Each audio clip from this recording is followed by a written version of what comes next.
Hello, hello, hello. So now we're live. Hello, everyone. Hello. Is it me you're looking for? Right. Let's get the link in. Let's get the link ready. The link's ready nearly.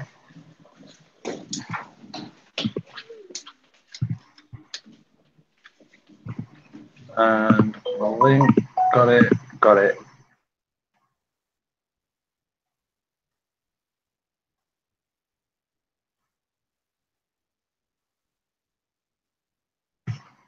So, welcome to the Friday Night Live stream. Hello, Seymour. Hello, Woody. Hello, mate. Hello, oh, mate.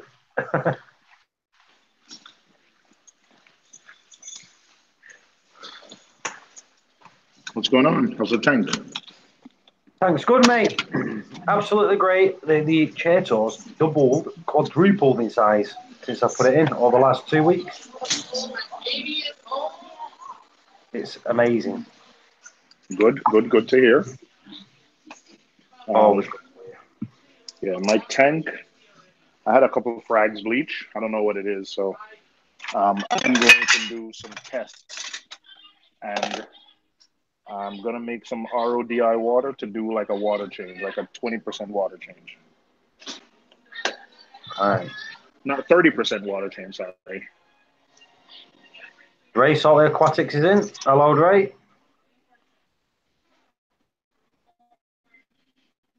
What time is it now in the US? Your side. Making some the East, about 2:30 Eastern, 11:30 Pacific. Right. So nice and early in the morning then. Well, 2:30 here, afternoon, on a Friday. It's that lazy time when your brain stops working, right?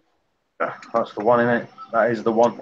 But it's 7:30 at night, but 7:30 at night. Yeah, So when I my say brain Friday stops. night live stream, I should put /morning, /afternoon, /night. You know what I mean? Yeah. Just put Friday live stream. No need to get technical, you know. Good point. I'm getting rid of the night. Mm.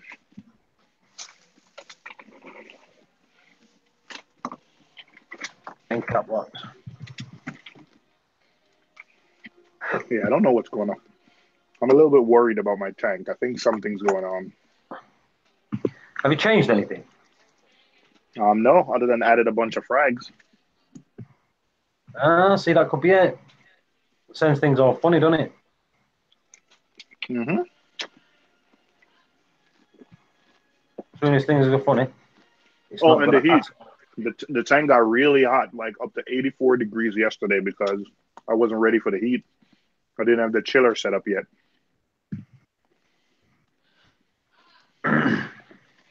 You got the chiller set on now. What's temperature there today? Temperature today is, I'm sorry for the crunching. I'm eating some cereal. Temperature today is, right now it's 77 degrees. Let me see how warm the tank is. I bought a pump that's supposed to come today. I'm going to use it and run the chiller. My tank is 85 degrees. Pretty warm. So I'm going to hook up the chiller tonight. So you're supposed to be having like supposed to be getting warm from tomorrow here in the UK. It's nice now. It's really sunny and nice outside, but not the hottest. Well, it's not cold. You can go out in shorts and t-shirt. It's not going to make you cold. But tomorrow it's supposed to be getting hot. So do you know what that means? Hot tub time. Whoop, whoop. It's hot, so you do hot tub. You get in the hot tub and you can just relax. You can get out when it's not cold. So it's just nice, and you have a beer in there, nice and relaxing. You have a hot tub in your backyard. Yeah, I've got an hot tub in the backyard. Can you stick a frozen water bottle in the tank? Yes. That's what a lot of people do. Hey, Woody, do you have a hot tub on your balcony? Woody, is he gone? I've got a swimming pool. Oh, you got a swimming pool on your balcony. Yeah. All right, gotcha. Got one of them infinity pools. Gotcha. That makes sense. That's what I expected. Well, if he would have said he would have had a paddling pool outside, we would have gone, stop lying, would he? See, whatever, would he? You do realise on the 19th FA Cup final day, when you're at that wedding, Yeah. you're going to be missing the FA Cup final. I know, but family weddings to my wife is more important. Wow. That's I've just been sent a text message. That's some temperature. 102, 106, 103, 104, 103, 103, 102, 100, 103. Where's that?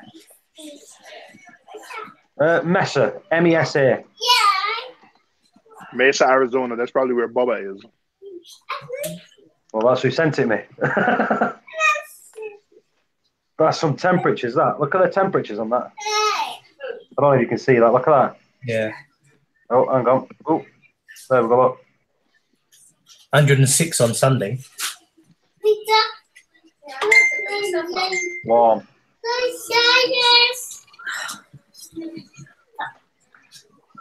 Seymour, when you get home, send Michael the link, because none of the links are working that I've sent. I'm home. I'm eating right. cereal. Yeah. Try to get Michael the link. Sounds like a Houston Summers, yeah. Just popping in to give us support. Hello, Raven. You're at work. I've got mine ready to go in the freezer. I've never, ever, in all the years that I've been reefing, had to put anything in to cool my tank down. Hey, Paul, can you put the original link in the chat? Let me see if I can shorten it for you. I've shortened it. Bitly. I've shortened it normal way, Right. and I've shortened it everywhere. But it's not. It might be the UK Bitly.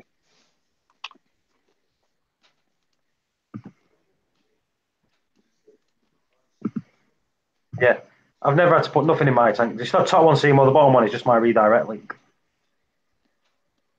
Can you message it to me on Facebook or something? Yeah.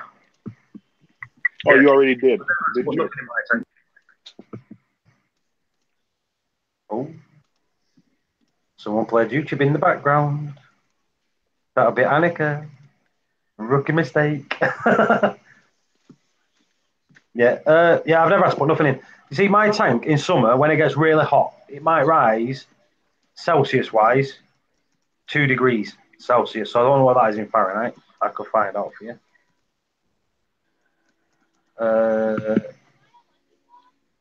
C2F.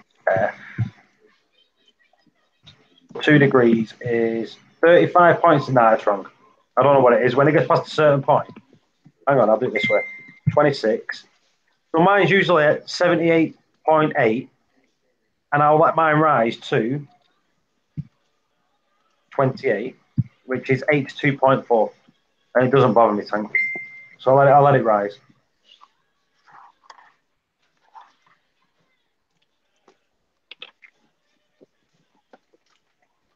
All right, yeah. Maybe I should do that. I don't worry about it. The thing is, sometimes when you try to control it too much, you get the swings. You know what I mean? Well, my temperature gets out of control if I don't do something, so I have to. In fact, I have a 110 horsepower chiller. I was thinking of getting like a 1/5 horsepower, something stronger. Why not in the morning?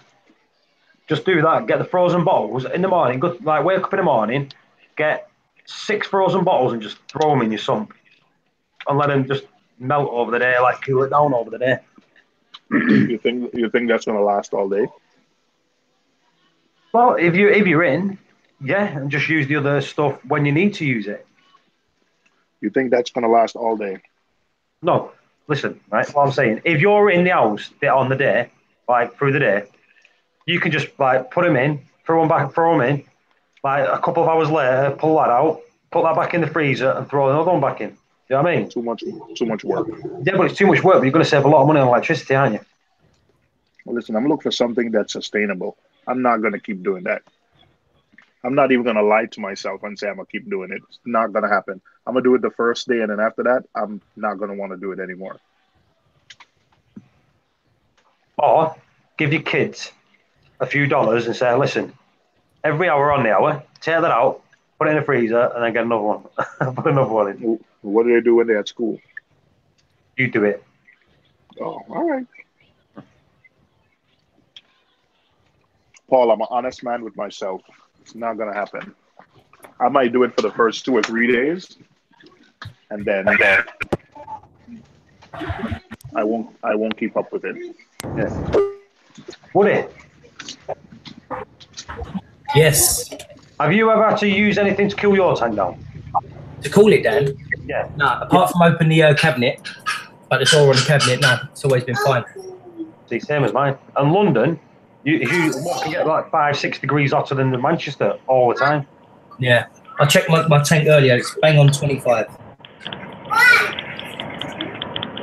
See, I keep mine high. Yo, can you hear me? Yeah. Woo! Got the Bluetooth to finally work. Good. Yeah, I keep mine high anyway. I keep my tank at 26 degrees. So when the summer kicks in, the ambient room temperature usually, I think I see it on here, it can get to 28. But I won't bother. That's how I open the cabinets and just let it do its work. I run mine at 25, but I really like Thingy's approach. I just forgot his name. What's it called? Dave, Stu, Robert, John. No. Oh man, I've just got Tristan in there. It's not Tristan. Flipping.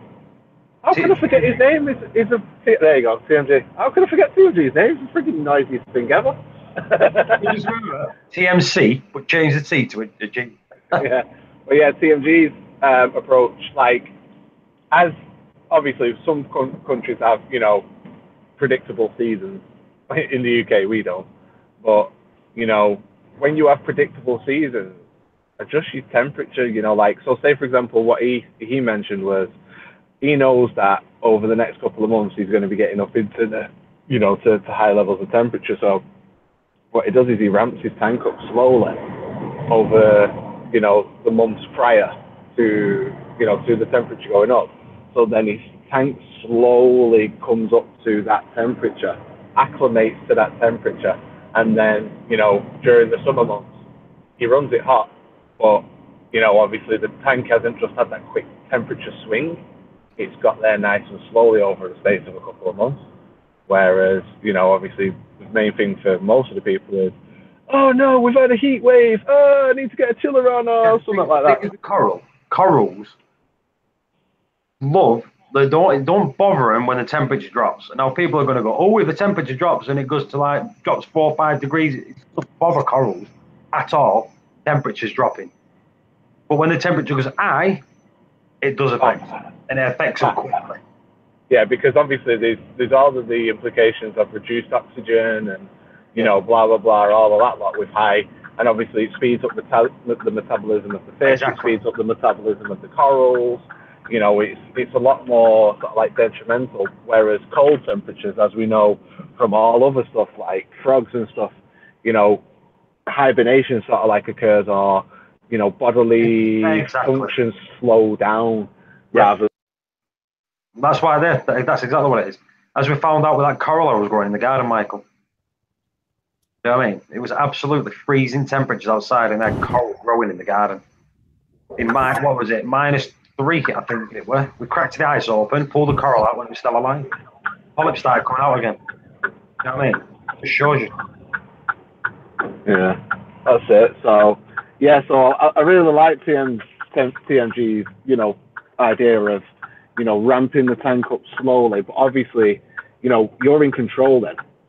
If you ramp the tank up, you're in control, and also as well you can start implementing extra oxygen and all of the other stuff that you need to have that higher temp.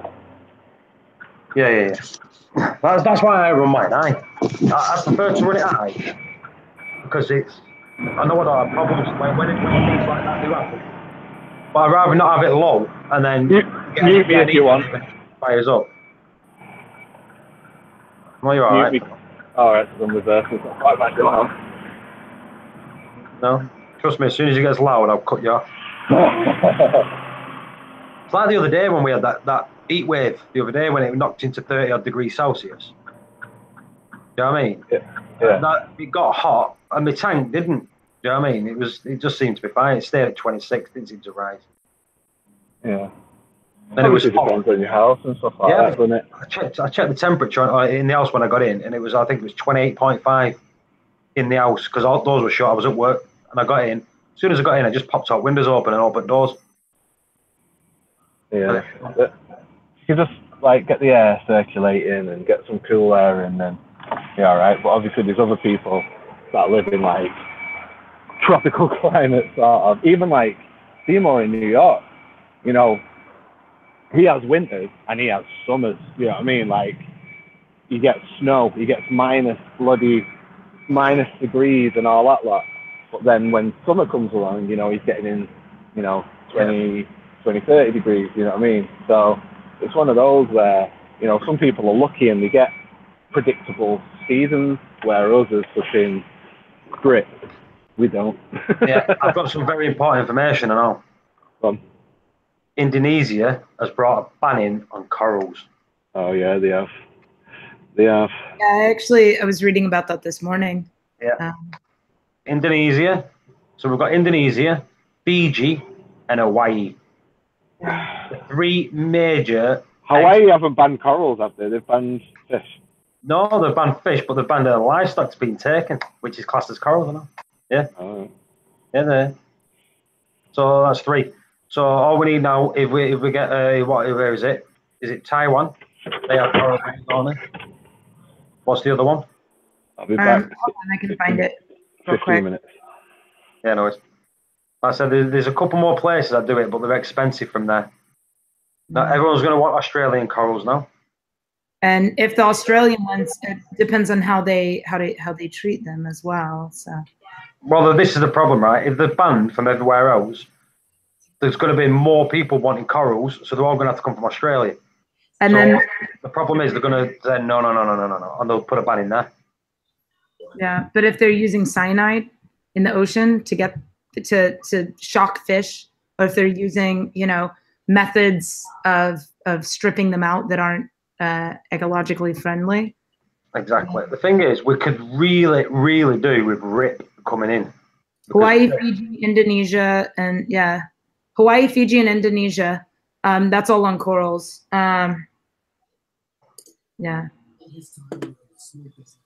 Which means people are going to start fragging them. All tanks in America will turn into frag tanks. Well, there's going to be it will be. I reckon eventually it's only going to be homegrown corals that are going to be for sale. So they're going to be very expensive. Yeah, but I mean, just people will have to save more money to put into their hobby. Yep. But you also get a lot of people packing up. Packing up? Like not doing the hobby anymore? Stopping the hobby, yeah, because it's going to price a lot of people out of the hobby. Yeah. Or it'll get them into maybe doing mushrooms, softy tanks with fish. Doesn't make a difference. It doesn't make a difference about softies. At the end of the day, even softies have got to come from somewhere, aren't they? What I mean is, if you don't kill your tank, then you can keep 20 years worth of corals. Just keep growing them. I could, like I said, SPS is easy enough for me to like grow and frag anyway. Like Michael come, less than 2 weeks ago. I knocked a frag off. I took a picture the week after it healed. Now it's got polyps coming out of it where I snapped it off. Yeah. So it's fully grown and got polyps again, and it started to grow again. It's perfectly fine. But softies, when it comes to softies, the water stinks. It's horrible. It's just a smelly, horrible tank when you have it. I know that because I used to have a softy tank. I started off with a softy tank years ago. Yeah. So I know that there's more. No, I don't like it. There's no colour to it. There's no. There's no, how would you say it? Expertise to keeping one. It's one of them where everyone can keep one. Yeah, it's harder for people to keep an SPS tank or mixed reef. Because a mixed reef is more harder than keeping an SPS tank because you've got to control all the things for keep all the coral alive. And I've got softies, zoas, but I've got softies, LPS, and SPS. So I'm keeping the balance really good to keep them all going. You can always tell how your tank's doing and all if you've got a mixed reef. Because if your zoas are not doing too well, your SPS is thriving. If your SPS is not thriving as much, yeah, your zoas start booming. So you've got that thing where each coral can tell you what's happening in the system.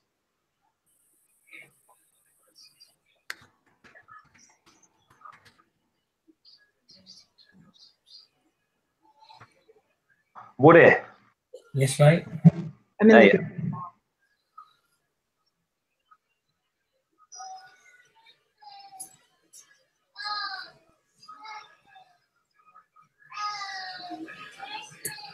Talk, Woody. Did you know there was a ban on? No. No, I didn't hear nothing about it. Well, there you go. Was it for all corals or certain? All the shit, everything in Indonesia. How often do you go to your LFS? And a lot of it's Indonesian stuff. Most always come from Indonesia. Yeah. So you know what that means, don't you? Boom. Yeah. My shop normally gets in quite a decent shipment of Australian SPS, sort of like once a month. But yeah, most of the time it is LPS. Like my local shop thrives on, you know, high-end LPS and things like that. See that? Well, that's the thing. Where does it come from? Yeah. Where does it come from? Is most of it from Indonesia? Is it all? Because I know when shops, when they get the Australian stuff, they usually say, "Oh, a lot of big Aussie shipment coming in." So people, most of the time it's from TMC.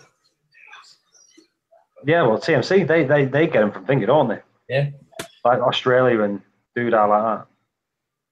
Seymour. He's having his hair braided. Yeah. What's up? Are you eating corn? Oh, yeah. You're having your hair done, ain't you? No. I'm just taking care of some work stuff. But give me 1 sec. Yeah. Actually, Making a sandwich. Making out his doing work stuff. He's making I it. gotta be honest, guys. I dozed off. You really did? Yeah, I did. Oh, you what? Hey, Woody. Yeah. He's out of our triangle. 100%. If he falls asleep on the job, nah, I'm not having it. I don't want to miss people's names out here. When people say hi and I don't say hi, I feel a bit rude. So, I'm sorry, guys. I apologize. it's okay. What do you think about the ban on Indonesian corals? What percentage does that represent of corals that A lot. Like Indonesia does, yeah. A lot. Like I said, most of the zoas people get it from Indonesia. They're not from Australia, they're from Indonesia.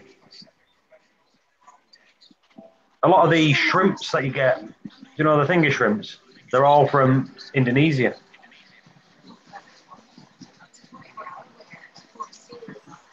So this could knack it. Well, it won't knack me because I'm not on one of any corals anyway. Well, yeah, I mean, I wonder if aquaculture just steps in and take. Thing is, aquaculture corals are a lot more expensive. Wild colonies, you know, have their strengths.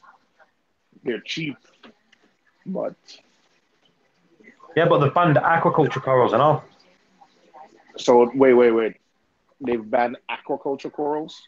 They've banned all of it. Any export of any of it. Even aquaculture. Well, you know, yes. In Indonesia and some of these places, they do what's called mariculture, where you go and you put in the ocean yourself and you only harvest what you put in. Yeah, the reason they're not doing allowing it because what's stopping me going into the ocean, getting a coral, smashing it up, putting it onto plugs, and saying I've grown it myself. Mm, You know what I mean? you know that's a What? that's a fair. That's exactly what it is, isn't it? Because you've got to remember, in Indonesia, a lot of the stuff's done illegally, using cyanide, using like traps what they shouldn't be using. Do you know what I mean? It's not good. If you see, was it chasing corals where they was using cyanide? Was that the program they was using cyanide on? Yeah. Do you know what I mean? Yeah, it's definitely. Do you know what? In a way, I think you know what. It might be a good thing. It's going to give the coral reefs a good chance to like build up a little bit. But on the opposite side, you're thinking this is knackering the hobby up big style, isn't it? Hey. But is it a good time to be in the hobby? For me, it is because it's exciting. You know what I mean? Well, listen, we need to. Yeah, I understand it's knackering the hobby, but we got to consider the environment first. But for me, I think it's. I like it how it's being done. But what I reckon, what should happen now is they should set up where was it mariculture? Is that what they're called? Yeah. Where Yeah. they're setting all coral reefs up purely for sale. You know what I mean? The thing that I don't like extremism one way or the other because I imagine there's a lot of people who depend on corals for their livelihood, you know? Yeah. But you And could say that's that all about a lot of wrong. things. There's a lot of things like there was millions of people making plastic bags for the supermarkets and they banned them. There's loads of Hmm. people that worked in cigarette factories before they started banning cigarettes. There's loads of people that working for diesel and petrol cars where from 2040 not a single petrol cars are going to be made. You know what I mean? It's one of these things. Things happen. Shit happens. The world's changing. You're a harsh man, Paul. No, it's true. You can say that it's people's livelihoods. You can say that all day, but every single day something shuts down, which is someone's livelihood, which for you, it's better for the planet. You know what I mean?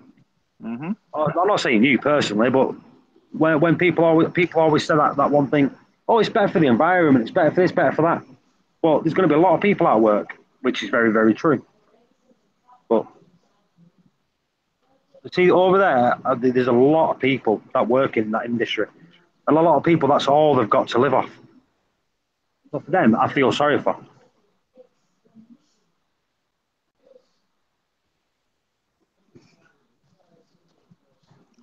I hear you. But if it would have been dealt with a lot sooner, none of this would have happened because they've turned a blind eye to it. Indonesia for a long, long time. Can you post a link to the story if you have a story? Yeah, well, if you just type it in Indonesian corals and put in Google and put latest, it's on there. They've actually brought a letter out. Let me get it. 1 minute. Want to get the letter?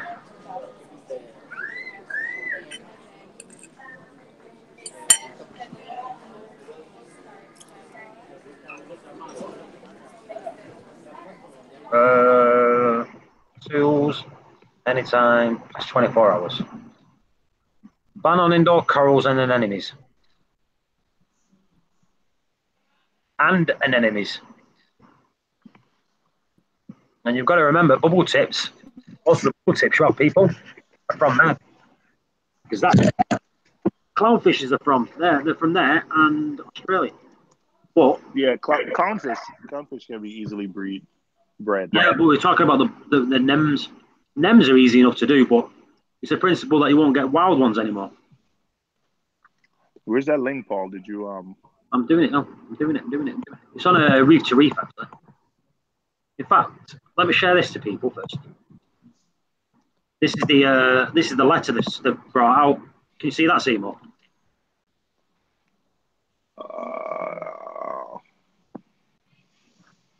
Yes. I see that. All right, let me go on Reef to Reef. I'm trying to find it. Post a link. I'm sending you a link now. 1 minute. Jason Fox gets a lot of his corals in Indonesia. Used to. Yeah, right. Used to. Not no more. Yeah, you're right.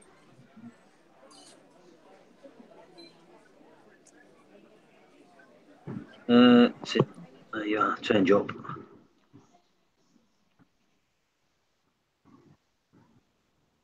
Turn that off while I'm spagging it. All right. That's actually. Ooh.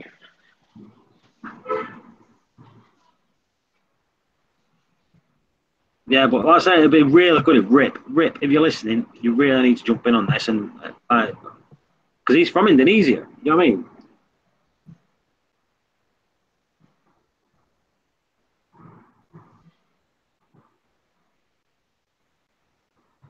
It'd be good to, really good to find out some information on it. I can't read the article, Paul. What's this? What are they saying is the reason? I'm going to put the link in the chat now. Bear with me. I'm going to shorten the link so you can get it. Like I said, all it's saying is the banned corals from Indonesia. From let me just get in the chat. Right, if you check the link in the chat in a second, it's just reloading the chat 1 minute. Here we go.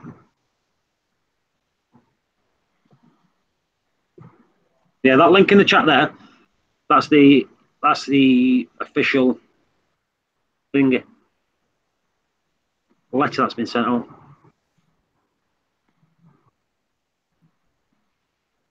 Let me just get my phone. 1 second.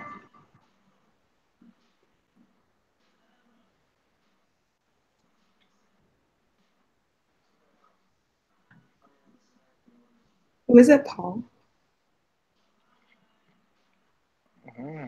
Someone said they went to order a rock from a supplier, and they were told Walt Smith was shut down in Fiji again. Wow. Who? Walt Smith? Yeah. Oh. Yeah. Yeah, it looks like it's temporary though from reading the letter. But still.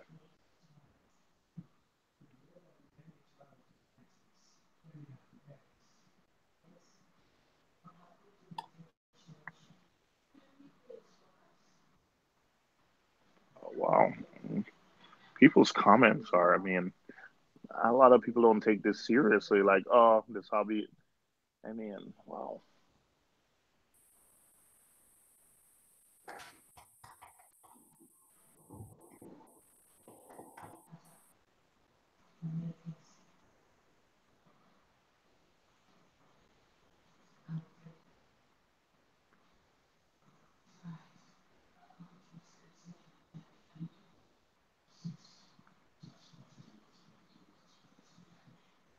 Wow, people are saying a lot of the coral come from Indonesia, a lot more than you would think.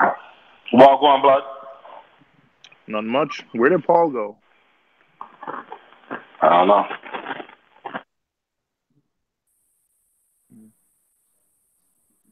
Paul got a phone call. I'll be back in a minute. Okay, I mean, this is interesting. What are you talking about? The ban? The moratorium on the corals? Say again. The moratorium on the corals? Is that what you're talking about? Yeah. Like setting them up in proper places. You know what I mean? Where they can actually be done properly. Where they're all man-made reefs. That's what I think should be happening. They do it now, but they've banned all that from being imported or exported, whichever you say. They banned all of it up to yet. You can't make your own.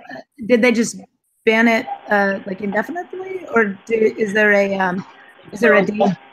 Well, they say temporarily.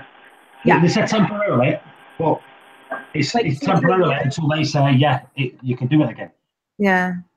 Usually what they do with things like that, like they even do it here in Texas with like hunting certain animals. They'll realize the population is thinning, and so they'll put like a 6-month or a 3-year or some whatever the species is, it depends, ban on hunting that. And then that expires, but they'll update it, like they'll go retest, and then if it's still low population, the other thing they do is they'll only issue certain numbers of licenses, and you can only kill so many. So like you'll get a license where you can kill 2 deer, or deer not so much, but like different things. But then they have other things like nuisance species, like boar. Like out here we have wild hogs, and they will kill other things, and they're very aggressive with humans. So if you see wild hogs, you can shoot them on your property. Like there's no like, oh, you didn't have a hunting license. They're like, we don't care. These things kill other things, and they breed fast enough that they're just a nuisance. Yeah. Well, like they dig up your ground and they destroy your property. It's easy enough saying that in corals, but corals have so many species and genes and this, that, and the other, and so they just every month they could find a new one. So you going out saying you can have this one, if they pull it out, it might be one that's only just come about. That's when it's been found. They don't know what they're taking. They look at it and find a colour of it and think that's the nice one. It's sell for loads, and then they start shipping them out. Yeah, that's how it works. What it is with Indonesia, this is how it works with Indonesia, right? And if there's anyone on here that can correct me if I'm wrong, but this is how it works in Indonesia. If I'm an LFS, usually LFS have contracts with people in Indonesia. And I know this because Cockfield's Farm used to do it. He can say, he'll be like buying them. And then he'll say to them, he'll get in touch with them and he'll say, I want a really good pack. So what they do, they go out and they pick really expensive stuff or all the good stuff that's colourful, this, that, and the other. They'll pack half of stuff that's just normal stuff, and then they'll fill it with all decent stuff. The more you buy, the better stuff you get. And then they start picking nice posher ones out and this, that, and the other. And all then, the prime items. So they're just literally stripping the reefs of all the decent stuff. You said decent stuff. Every coral's decent to me. You know what I mean? All of it's nice stuff.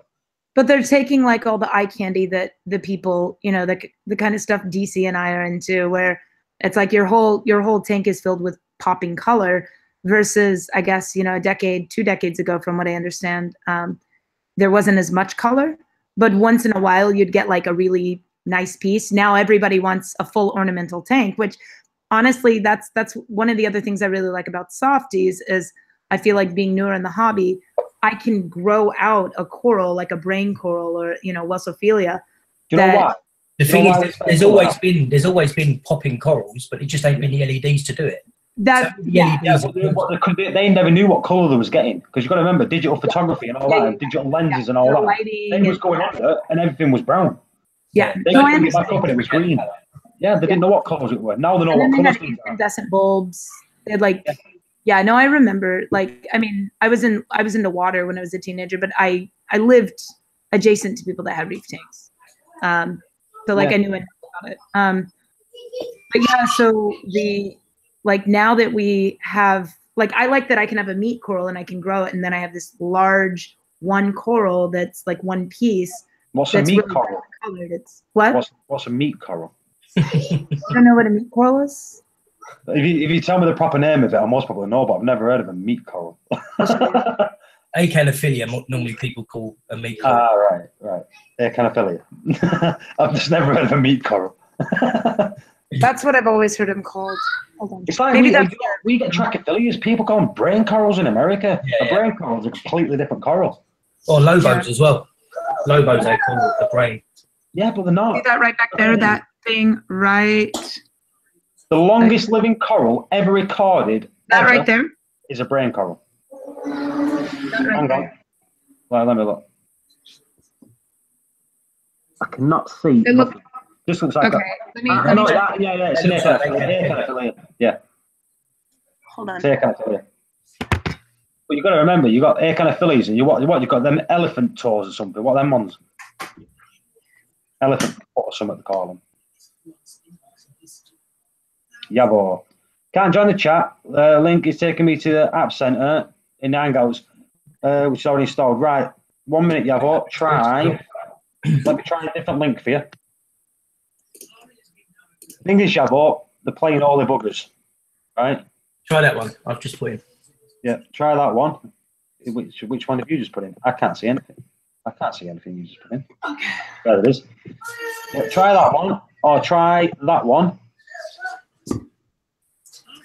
or try that one. Paul, Yeah. watch. You see that right there in the center? Is that an echinophilia? That right there. You know what would it? No, that's not. It's not. It's like a big bubble. It's like a big pocket. And then It's- right next to it is a green thing that is kind of in the shade a little.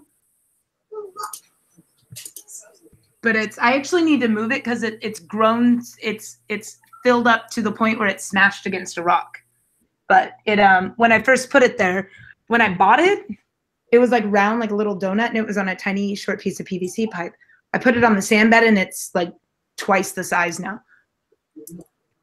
Would it? Yeah. You know what an elephant eye coral is? Elephant eye coral? Yeah. No. Just Google elephant eye coral. What, are you doing it now? Yeah. Share your screen then. Elephant, is it elephant eye or elephant ear? Elephant ear. I've heard of elephant ear. No. There's a different one. I think it's elephant eye. You've even got them mushrooms they call the elephant ears as well because they grow massive. Yeah, that's elephant ear. I think what she has is elephant eye. Or cushion coral. Let me show you. So if I type elephant eye in here, look, you see these are elephant. You see these? Look. That looks. Is she there? Are you there, Annika? She's muted.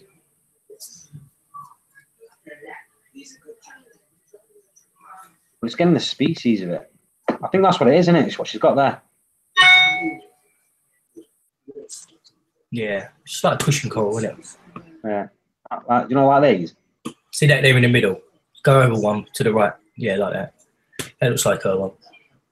Look, recovering elephant eye. So yeah, it could be an elephant eye. See, I knew I was right somewhere, but I've never heard of a meat coral. Never. If I just type meat coral, meat.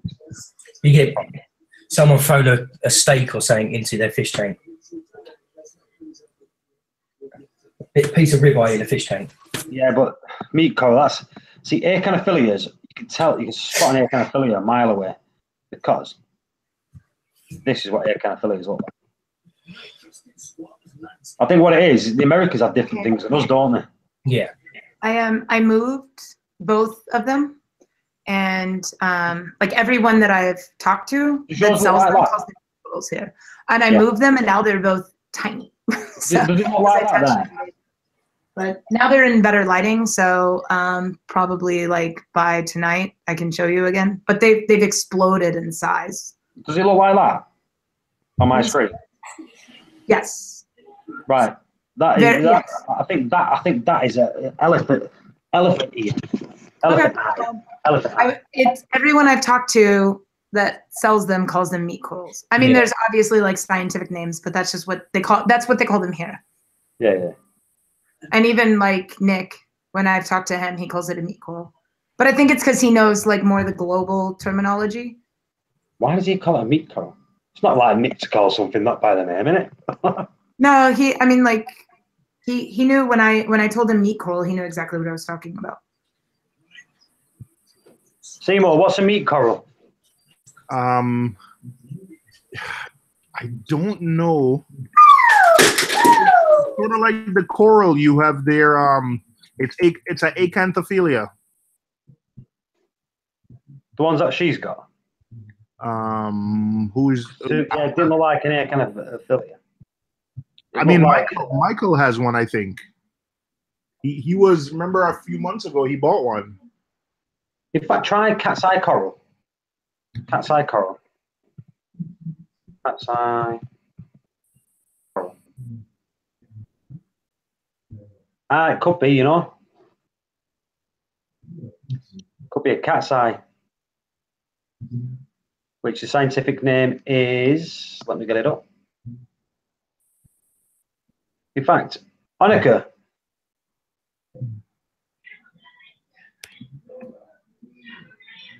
What? Right, the coral you've got, can you see my screen? Hmm? When it opens up, does it have a ring with loads of little polyps coming out and a big mouth in the middle?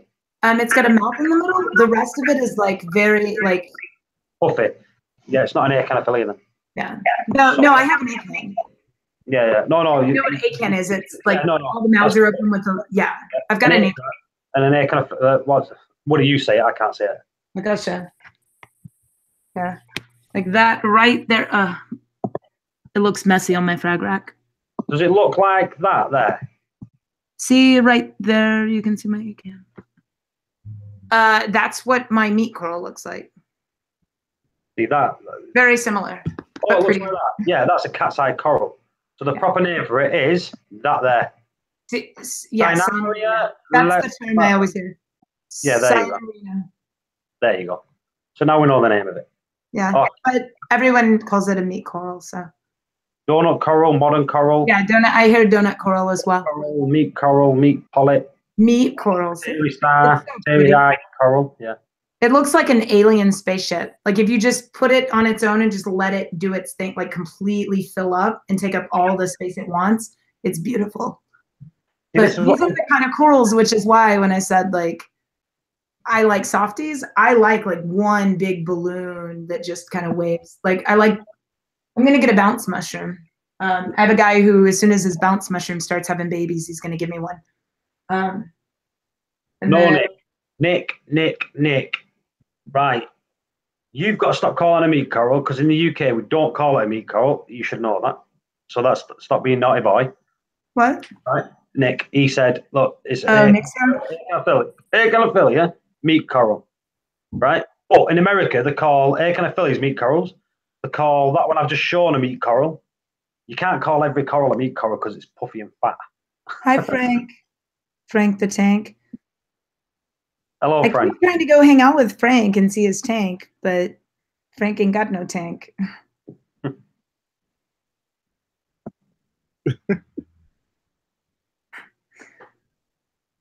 How do you know Frank doesn't have a tank? I'm just kidding. Because like we met in person here at Reef Currents. He actually recognized me. He's the first person who's ever recognized me from YouTube for Reef stuff. And so Frank the tank doesn't have a tank. I'm kidding. Right, I'm challenging him. Yeah. Yavo, have you got an email? If you stick your email in there, I'll email you the link. Frank, did I give you my phone number? Here's his email, ciavo@msn.com. How did Michael get him before? Michael's got an Android phone.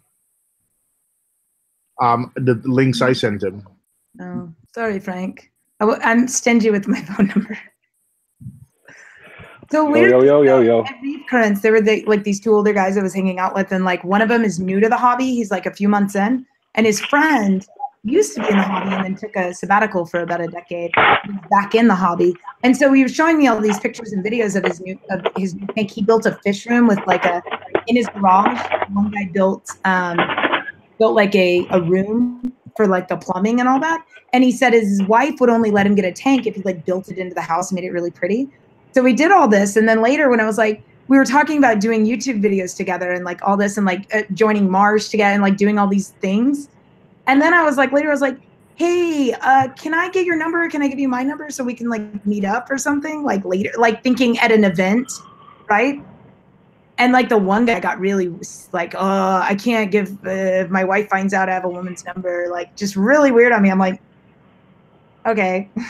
So yeah, so I don't give my phone number out to people because they get weird. Paul is Anika. It's all right. Oh, yeah. Paul is under the same restrictions too. Who is? Yeah, you. Me? Yeah. I can have any frigging. You're not allowed to have Reef tank friends. No, he's not allowed to have any friends. What? Yeah. What, has he muted me? What's he talking about? You have other friends locally in reef tanking? Is it? I could do. The thing is, right? My missus ever said, "Listen, you're not doing this." I'll be like, "Here's the divorce papers." Anybody who says that, you know they're talking crap. I love, yeah, because she's not there. There's no way he'd say that if she was there. Of course not. And she I'll tell you what, next. She doesn't I'm saving this live stream. I'm saving this live stream as blackmail for the future. Oi, when she's here next time, I'll get her on. I'll just say, listen, you tell me what to do. And she'll go, no. Or she'll say, oi, bellend. That's what she'll say to me. She doesn't. She don't tell me what to do, and I don't tell her what to do. Speaking of which, it's Haley. No swearing, there's kids watching. Hello, Yavo. What's up, guys? How you doing? Hey, all right, mate. Hey, Yavo, I am going to keep it clean. I am heading to Toronto this summer, so we got to plan a meetup, all right? What was that, man? I didn't hear it. Hey, all I can hear is Michael's indicator. Yeah. I am heading shut up. I'm heading to Toronto. Whinge. Oh. What if you brought home a reef tank and your wife served you divorce papers? Oh, one sec. Seymour was talking, I think. Seymour was talking. He was really low. No, I was saying, Yavo, I'm heading to Toronto this summer, so we should meet up. Oh, dude, I'm in Cincinnati, man. Wait a second, you're in Cincinnati? Wait. Yeah. Yeah, I was actually. Yeah, yes. I don't know. Yeah, I'm in Cincinnati. I've always been. All right, maybe I'm. I thought you were in Toronto. I'm No. thinking of another white person. Not all white people are the same. Wait a second. Damn. Oh, they just flipping muted me, you bellends. You're thinking about Ash. Oh, Ash. Sorry, Yavo. Ash. Yeah. Ah, my bad. I think all white men are the same. Well. Yep. I once accidentally called DC CJ. He's like, no, I'm the other black guy. I'm like, that. I didn't think. Oh, Annika's racist. It's an easy mix. Only message. Only joking. Nobody start all the slander. Only a joke. It was just a joke. I messed that up too. 2 letters. They both have C. It's an easy mix-up. Actually, I was down in CJ's territory down in Louisville a couple days this week. I went to his local fish store, Blue Star Aquatics, since I was in town for work and stuff, and I got off work early one day, and I was like, let's go check it out. It was a pretty nice shop. It would have been kind of cool if I ran into CJ, but then again, I probably would have felt like I was a creeper or something, like I was stalking him. But so. Yeah. Hello, CJ. He does.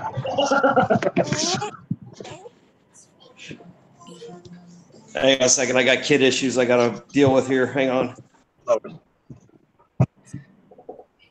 Yeah. So, Annika, you said, what if I brought a new tank to my house? What would my wife do? Divorce him. She'd take it.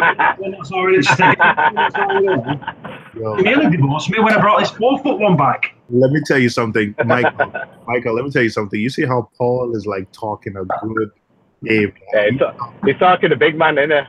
Oh, yeah. Hey, she's at work. Whoop, whoop. Of course. Of course. Of course. No, Paul, your logic doesn't make sense. You've previously told me that if I went through a divorce, I would own my house and I would own this and I own this and I own that. And now you're saying, oh, my woman doesn't tell me what to do. No, trust me, if we had a divorce, she'd take everything. She earns more than me.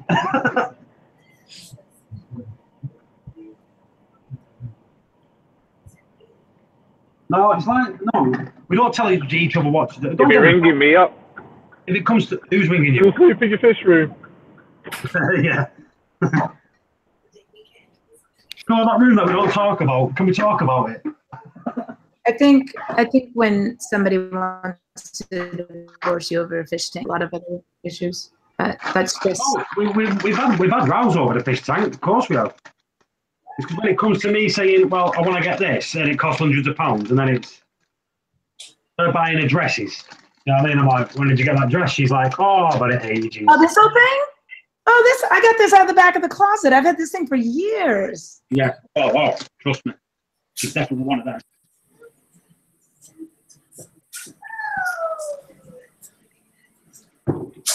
Yo, I'm here telling my wife I'm gonna get a 10-foot tank. Listen. You're more pussy whipped than me. You can't say nothing. Hey, my man. You've got your headphones in, haven't you? I'm my man. You've got your headphones in, so your missus can't listen to us, haven't you?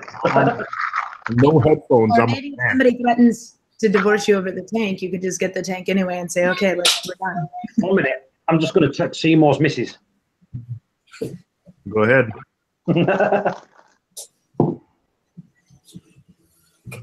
He wants a bigger tank than I do. It's just I'm the one who has to maintain it. She buys all the corals, you maintain it. Yeah. But I said, I can see your wife in the back and she's going to hit you. I'll tell you what, if you see my wife in the back of me, I'd shit myself because there's no one in the house.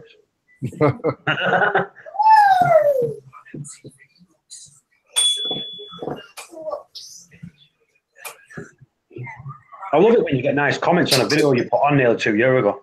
You know what I mean? Or a year and a half ago.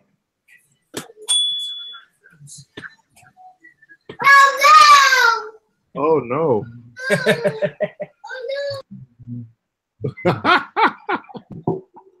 My next house is going to be a fish house. Like the whole house. Hey, my wife saw Daily Reef thing, and she said, "You think you're getting a fish house so you can spend all day out there?" Like, damn. That's what I was planning. You see me? If I could, I wouldn't. You wouldn't want a fish house? No, I wouldn't want a bigger tank.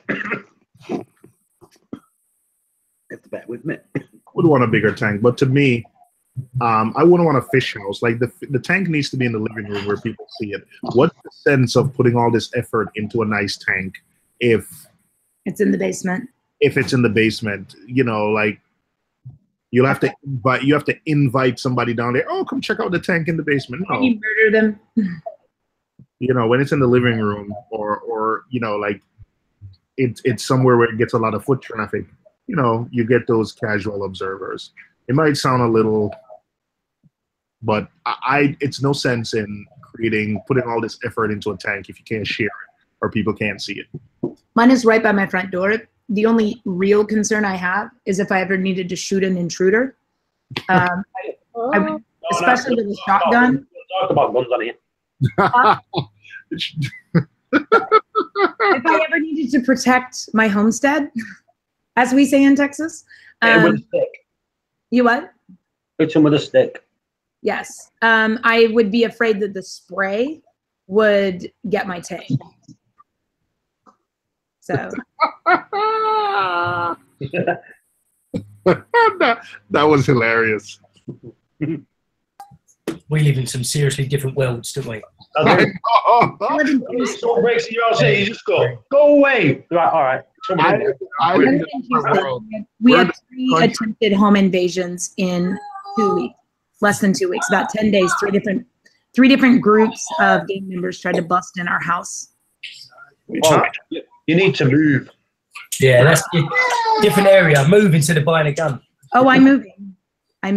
Wait, what did you say? You said 3 different people tried to get in? 3 different groups of gangbangers tried to bust in our house, and had we not had protection pointed at the door, we would have. And the cops, when we called the cops, they're like, we can't get to you. They're like, we have over 24 hours worth of phone calls. Like, we can't get to you. We're sorry. Like, unless you're literally dying and blood is coming out, then we don't know what to say. Protect yourself. We had a hurricane here and everything was flooded and people were stuck on rooftops, and old people on kidney dialysis were drowning. Like me getting a little home invasion wasn't really their priority. Tell you what, Yavo, that's a nice tank. Thank you. I'm having fun with it. That water is crystal clear. Yeah, it's 3 months old. I'm noticing that things have grown significantly. Like the frags, they were tiny and now they're. Yeah, but that is ridiculously clean. Like my tank is not that clean. Yeah. I'm not even running filter socks right now. Is this 28? No, it's just a little 20-gallon. Okay, 20. Yeah, I'll show you my filtration system. This is that all-in-one for the Rico's Nano Challenge, which I'm boycotting now. Okay. You can join. I have a anyway. challenge you can join.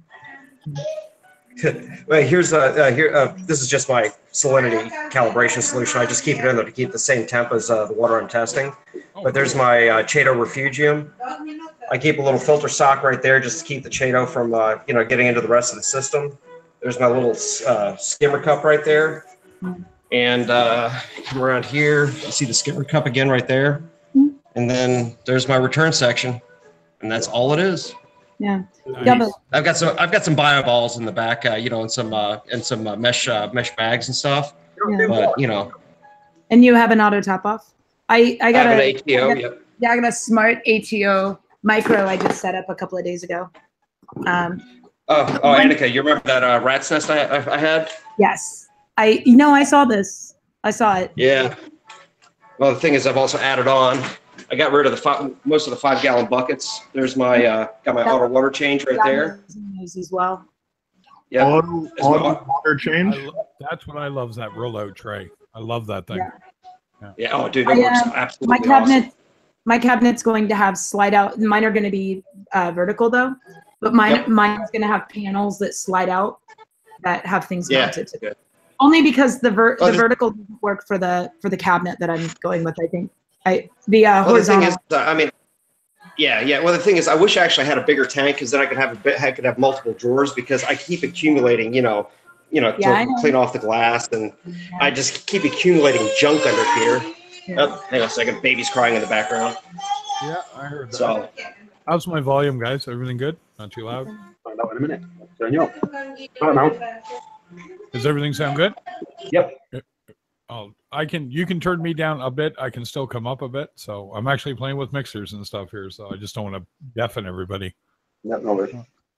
So, yeah. So it's all coming together, man. Well, here's my latest edition right here. Actually, sorry, real quick. This is just my latest edition. I put on a UPS right there to keep it from, the power. The little power blips we get here about every 2 weeks or so. That's right. I remember you mentioned it. You had kind of brownout power. Yeah, I mean it's not very common, but it's just enough to reset the timer on my ATI power module right here. Right. And it resets the clock, and the next thing you know, it's like 2 PM and my lights are out because it thinks it's midnight. Is that a common thing in the US and Canada? Power outages? No, not in Canada. Canada in the wintertime, you got to watch out because of freezing rain tends to kind of weigh down the lines, and it'll go where it'll take out a transformer. Summer, not so often. The here in the south, like near the region I'm in, we have to worry about storms, but also heat. The heat can cause a rolling brownout. Mm-hmm. But you all have power lines outside, don't you? Is there electricity on these power poles? Depends where you are in the city. A lot of a lot of where I am, it's underground. Yeah. Because I've lived in this house 13 years, and I've never had a power cut. You said that. Now it's going to happen. Right? Yeah, but I lived in the other house. I never had a power cut. And when I lived with my mum and dad, I never had a power cut. You just don't get power cuts around here. Never. Yeah. Well, you're lucky because we get them here. Okay. Never have to worry about anything like that. No, it's nice not to have to worry about that. It should be that way, but it's not. So what are your dosing pumps for, Yavo? Like, is it just 2-part? No, actually, I'm just doing. It's like I said, this is just a little 20-gallon. So I'm just using doing auto water changes to where I'm dosing in some of the Red Sea Coral Pro Salt that with the elevated DKH and magnesium and calcium levels. So I'm just using that for my to keep my levels, and my levels are staying pretty stable at about between 8 and 8.5 or so on the DKH, and my But the thing is, though, is what I'm concerned about is that as things start to grow out, I'm not going to be able to keep up with this, but it's doing okay for now, so I'm just going to stick with it. It looked like you have a dosing pump. Yeah. That's what I'm using. Yeah, that's what I'm using for my auto water Also, your changes. water in, water outing, so your trickle systeming. Okay. Yep. Well, it's not trickle. No, I'm actually doing. I'm doing 3 times a day, 1 liter, 3 times a day, 1 liter out, 1 liter in, Yeah. and you can actually see that's it running right there. Just dumped in a little bit extra, but it works out pretty well. Sorry, I got the kids just came home from school, so it's getting kind of loud here, and the TV's coming on, and the 19-month-old, my 3.5-year-old. So I'm gonna mute it here for a little bit, so I don't inflict my life on you guys. No worries, mate.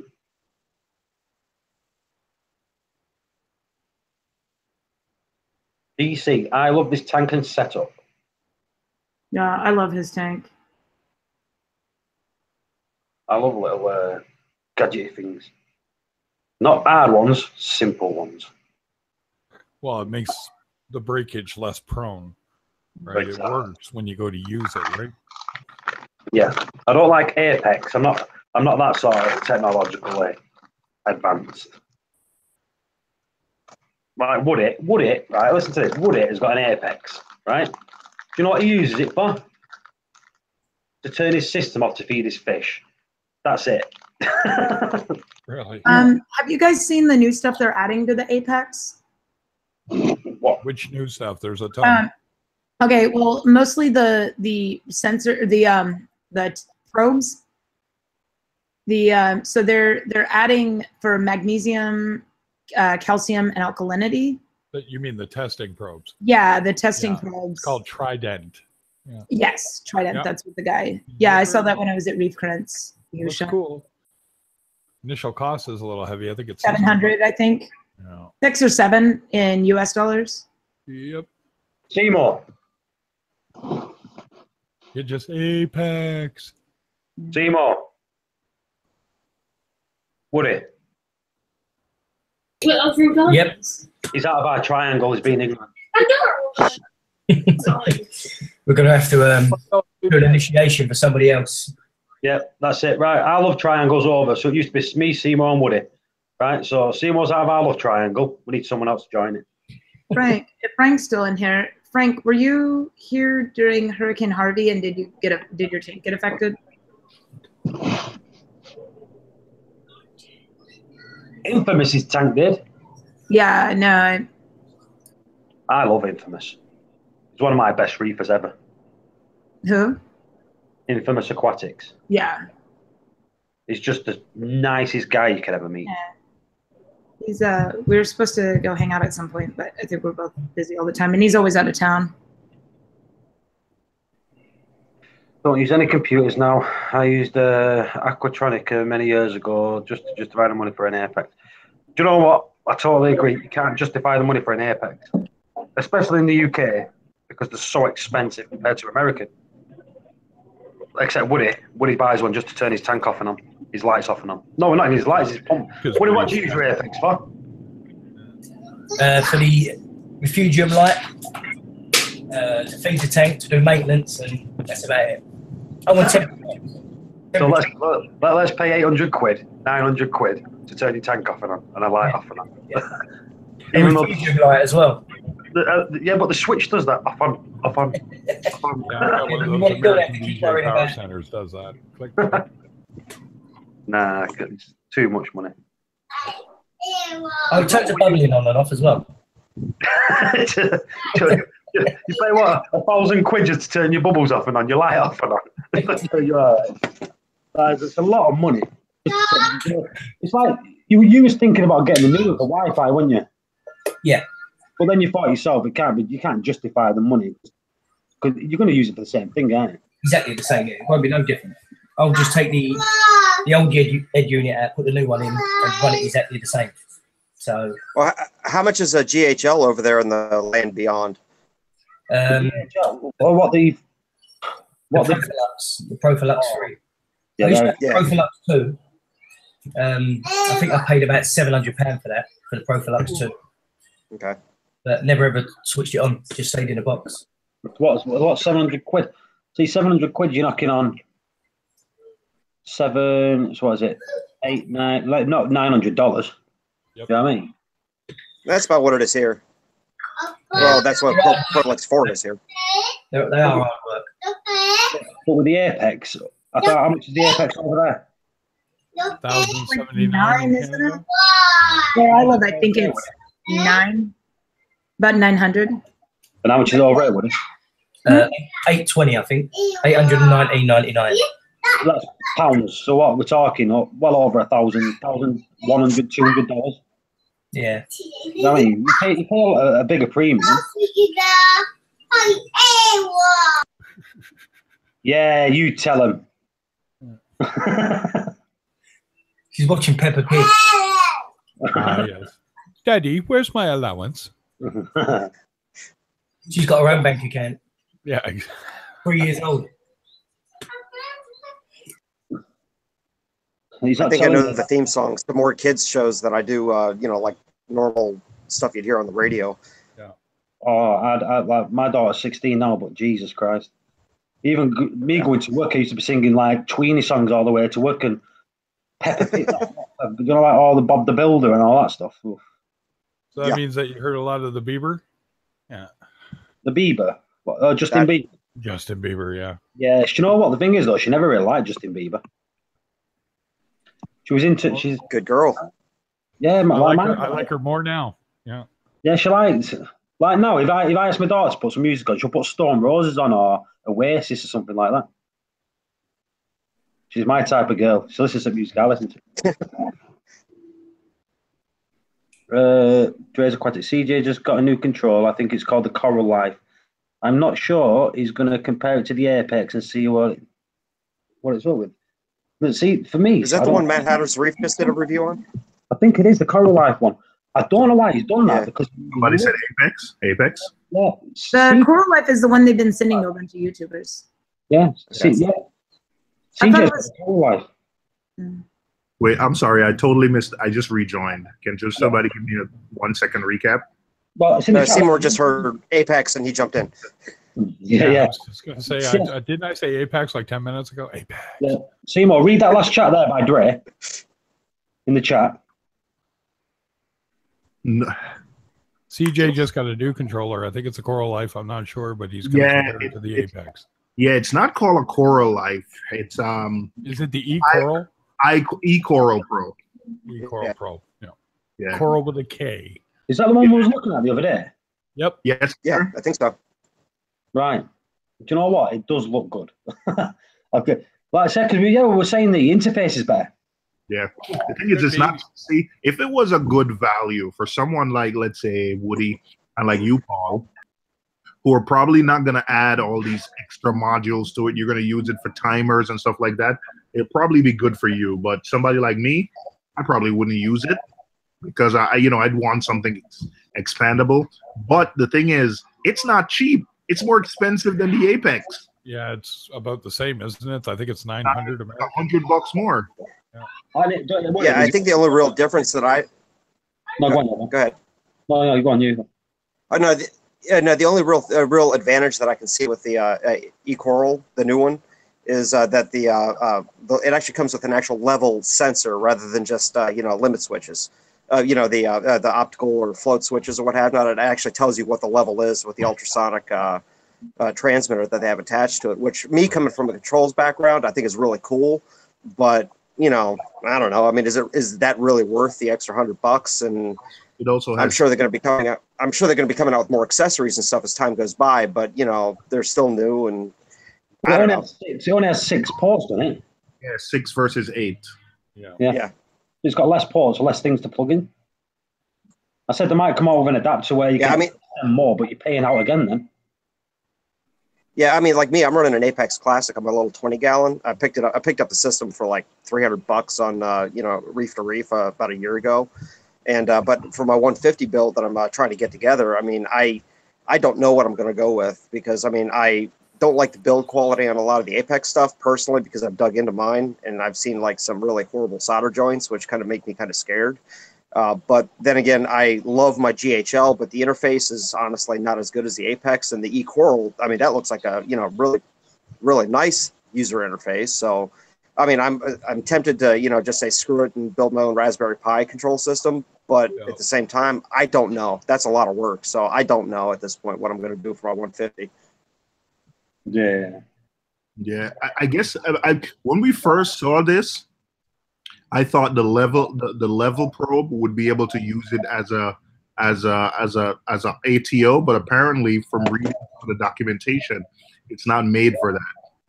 But the one thing I would say it definitely has over the Apex is just the interface looks probably a little bit nicer, or it looks, the thing is, it doesn't look, sometimes if you look at YouTube videos and stuff about Neptune systems, the programming and stuff could look like it's a barrier to entry, although Neptune systems has like a feature now kind of helps mitigate that, but the interface for this looks much nicer, easier, cleaner.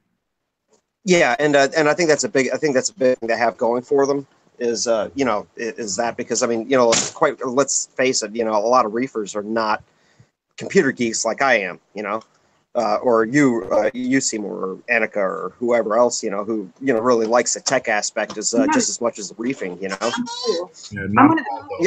I'm the popular girl. Well, you're one of the cool kids, with the tech geeks, But then again, a lot of people are not, they're not cool like us, I guess. No, I mean, it's just, I think they really hit. I think developing a user interface like that is going to be a really big selling point for them, and I think they're going to do well because of that. But then again, if you can't use that level sensor to control your ATO, I mean, this is just some basic programming. So I don't know why they would do that, or if that's actually how it currently works, or if maybe that's just part of the standard programming. You can't use it as an ATO controller.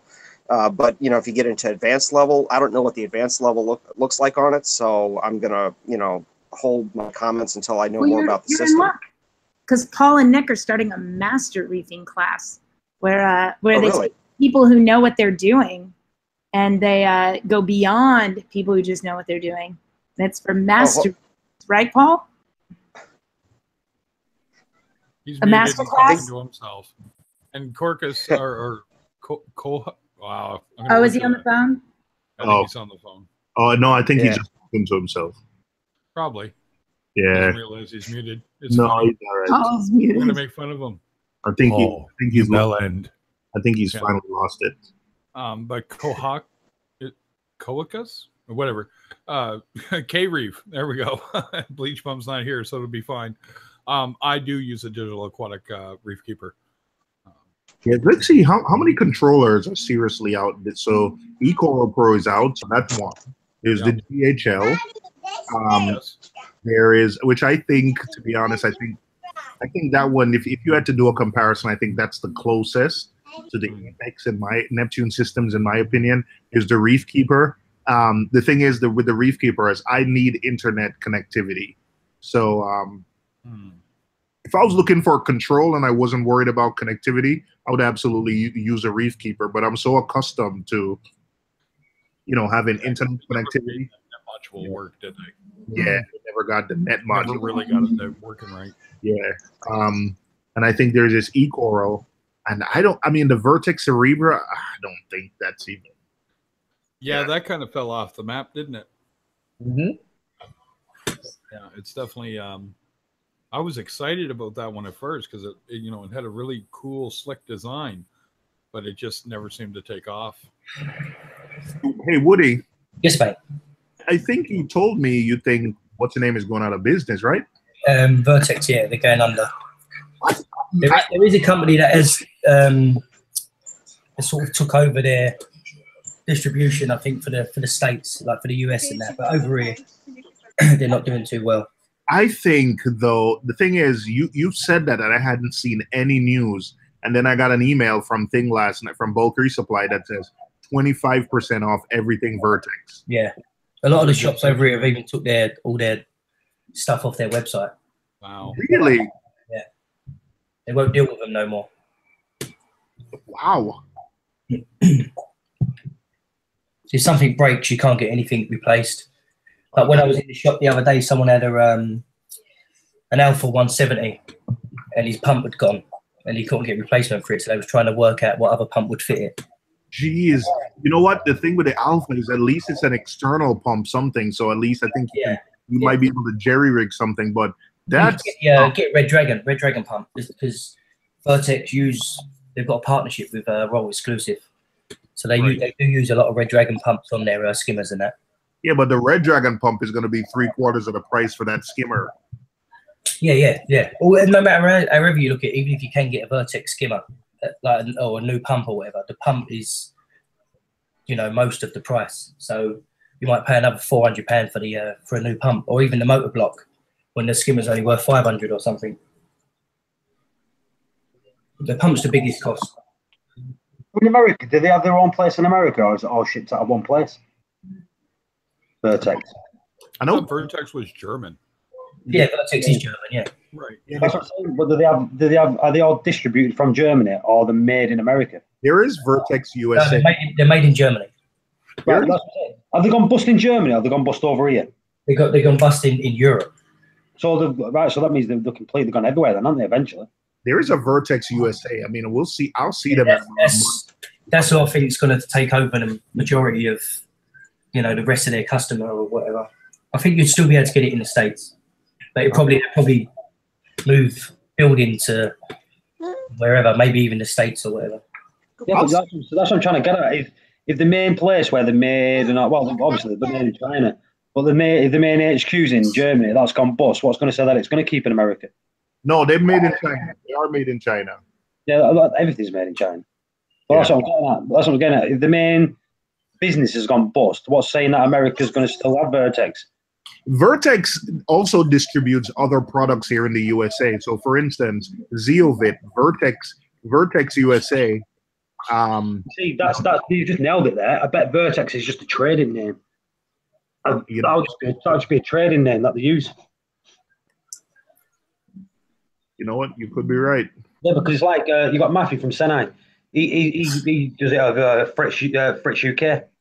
He doesn't own Fritz. If it goes bust here, it's perfectly fine because it's an American brand.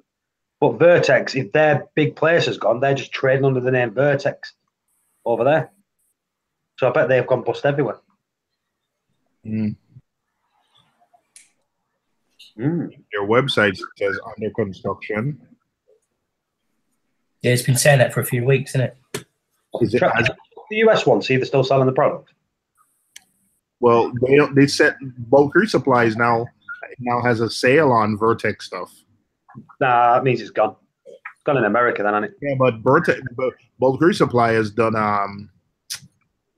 They've had bigger sales during Black Friday of Vertex stuff. So yeah, but the most probably don't want to tell people. You know what? What happens with the warranty? Is the warranty with the store you get it from, or is it with the Vertex? Don't they have an extended warranty with the company itself? I don't know. Yeah, not too sure. It's like you got the Red Dragon skimmer, the Red Dragon pump. Yeah. Yeah. That'll have a 1-year warranty with the store, and the rest of it will be with the company, Red Dragon, won't it? Yeah, with Roll Exclusive. Yeah. So that's what I'm saying. So with Vertex, I know they have an extended one because they don't just want 1 year like any other company. So I think they have 1 year which will be with the store. You can just take it back to the shop, and after that, you've got to send it back to the company. If it's not there, you've only got a year warranty, then, haven't you? I would want to buy something that's gone bust. Do you know what I mean? You need a part or something. Who's going to make the parts? Don't know. Good question, man. Good question. See, for me, I don't like it. No. Well, do you know the thing is, though? They're really good. Do you reckon it was overpriced for the normal Reef hobbyist? No, well, they are expensive. They are expensive, but the products are good. Yeah, lovely build quality. Like I had one of their lights, the Vertex Illumia, and that was an expensive light. You're talking $2,000 for a 2-foot light, and they never really updated them. They never really done much to them, but that went wrong a couple of times. Well, to be honest, their Vertex skimmers, they haven't updated them in a while either. But I was always thinking the skimmers are so solid they don't need to. But these skimmers are, how long has the Vertex Omega series been? They never updated these to work with DC pumps or anything. No, yeah, you're right. Yeah, that's some really kick-ass sumps. So Yeah, the Super Sum. I mean, that thing was expensive. Yeah, I'd get a trigger before I'd get a Vertex. Yeah, you seen the price of their sums? Yeah, $3,000, 2,500. Yeah, crazy money. And then everything is so tight in it, and you know.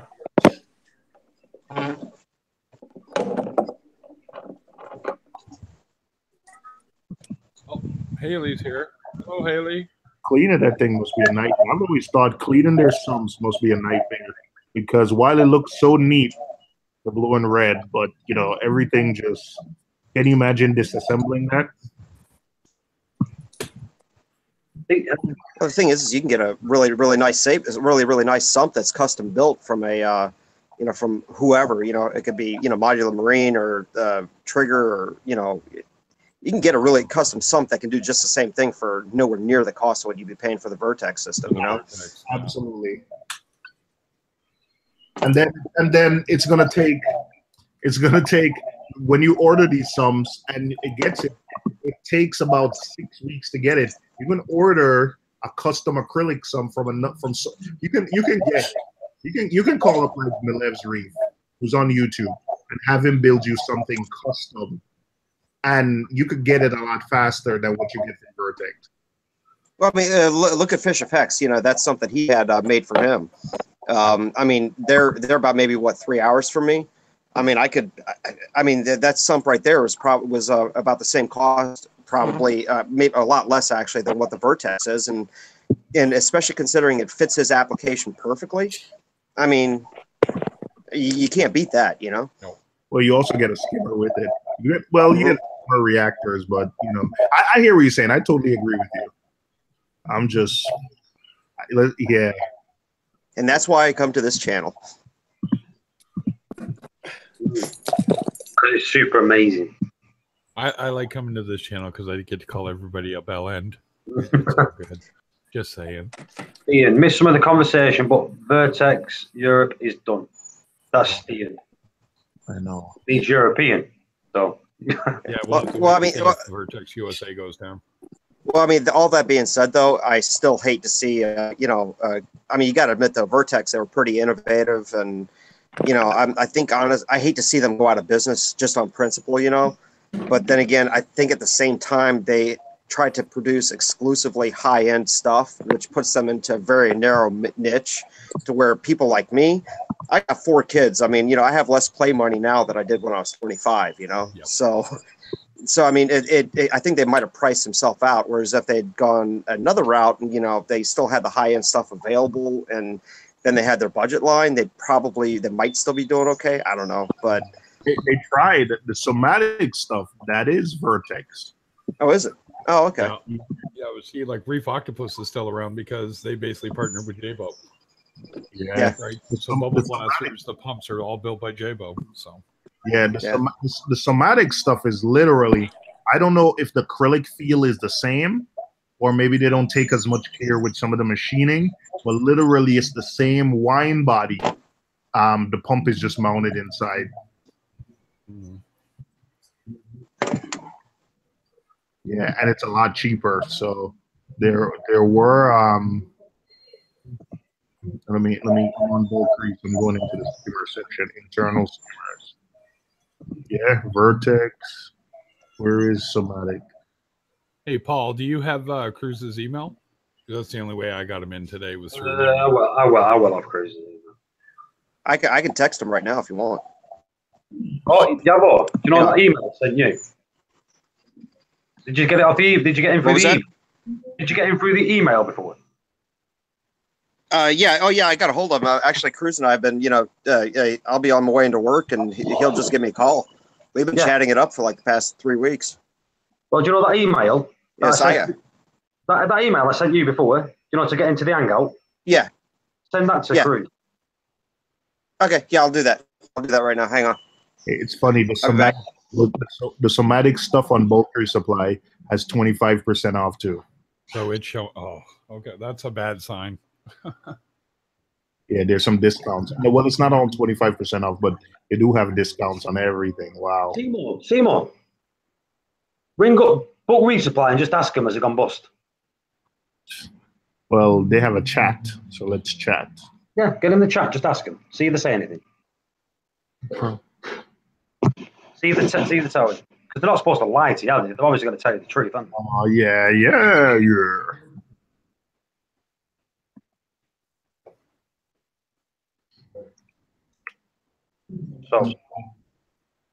So the people that have just joined, if you didn't know, Indonesia has got a coral ban on. A coral and an anemone ban. So no corals or nems from Indonesia will be brought in until the unforeseeable future, should I say.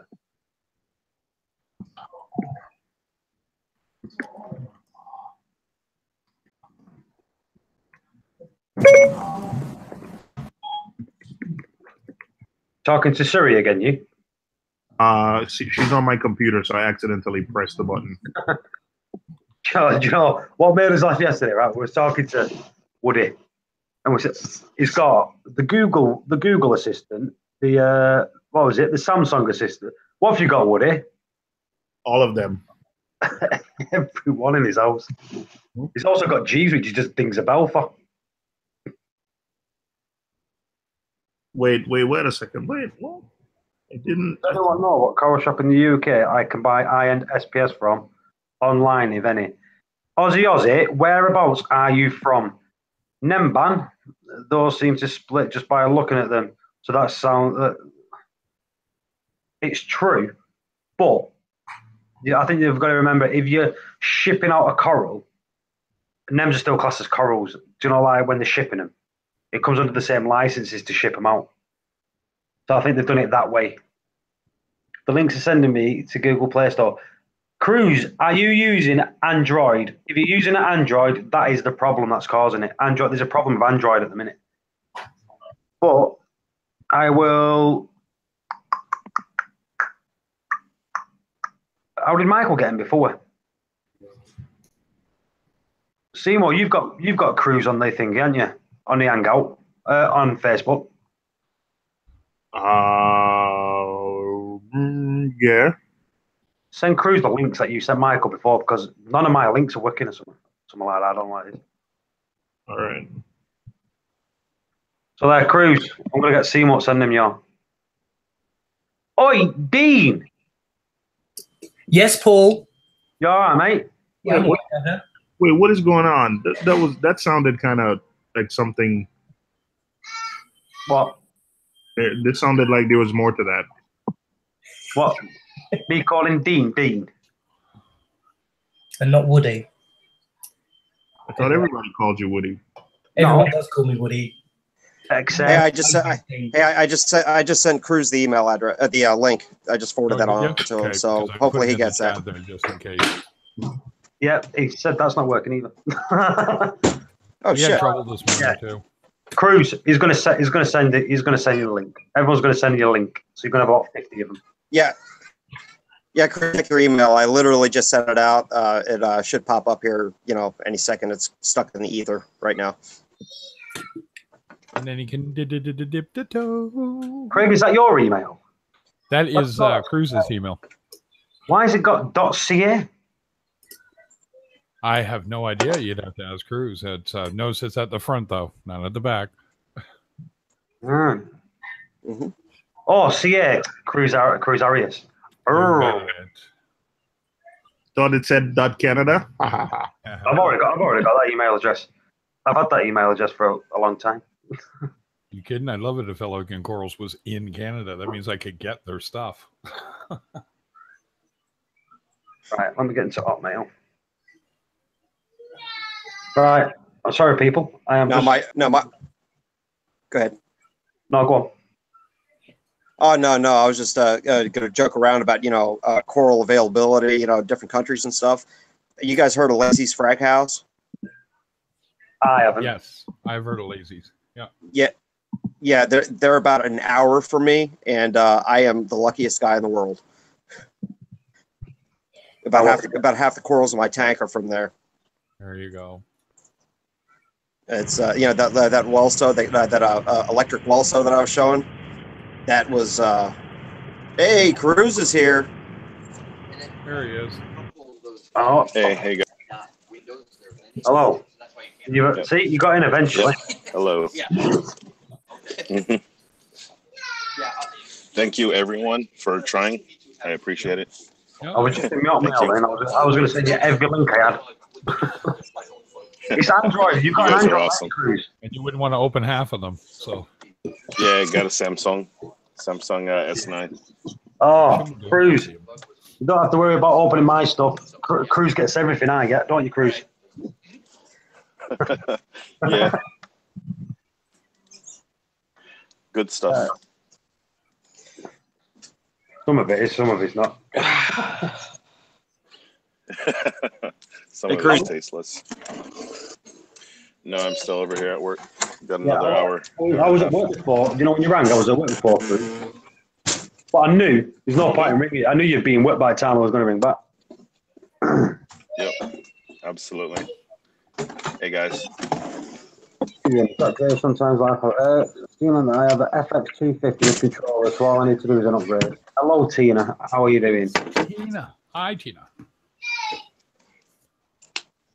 Just go up the chat, make sure everyone's good. Hey, Tina. Everyone's good. Right, so we're talking about these the coral ban. Mm-hmm. Which royally sucks. Yeah, to me, I'm still in a thing. I'm still in a thingy. I mean, I've got two minds about it. Mm-hmm. But what's your opinion, Cruz? Being that you've got a shop.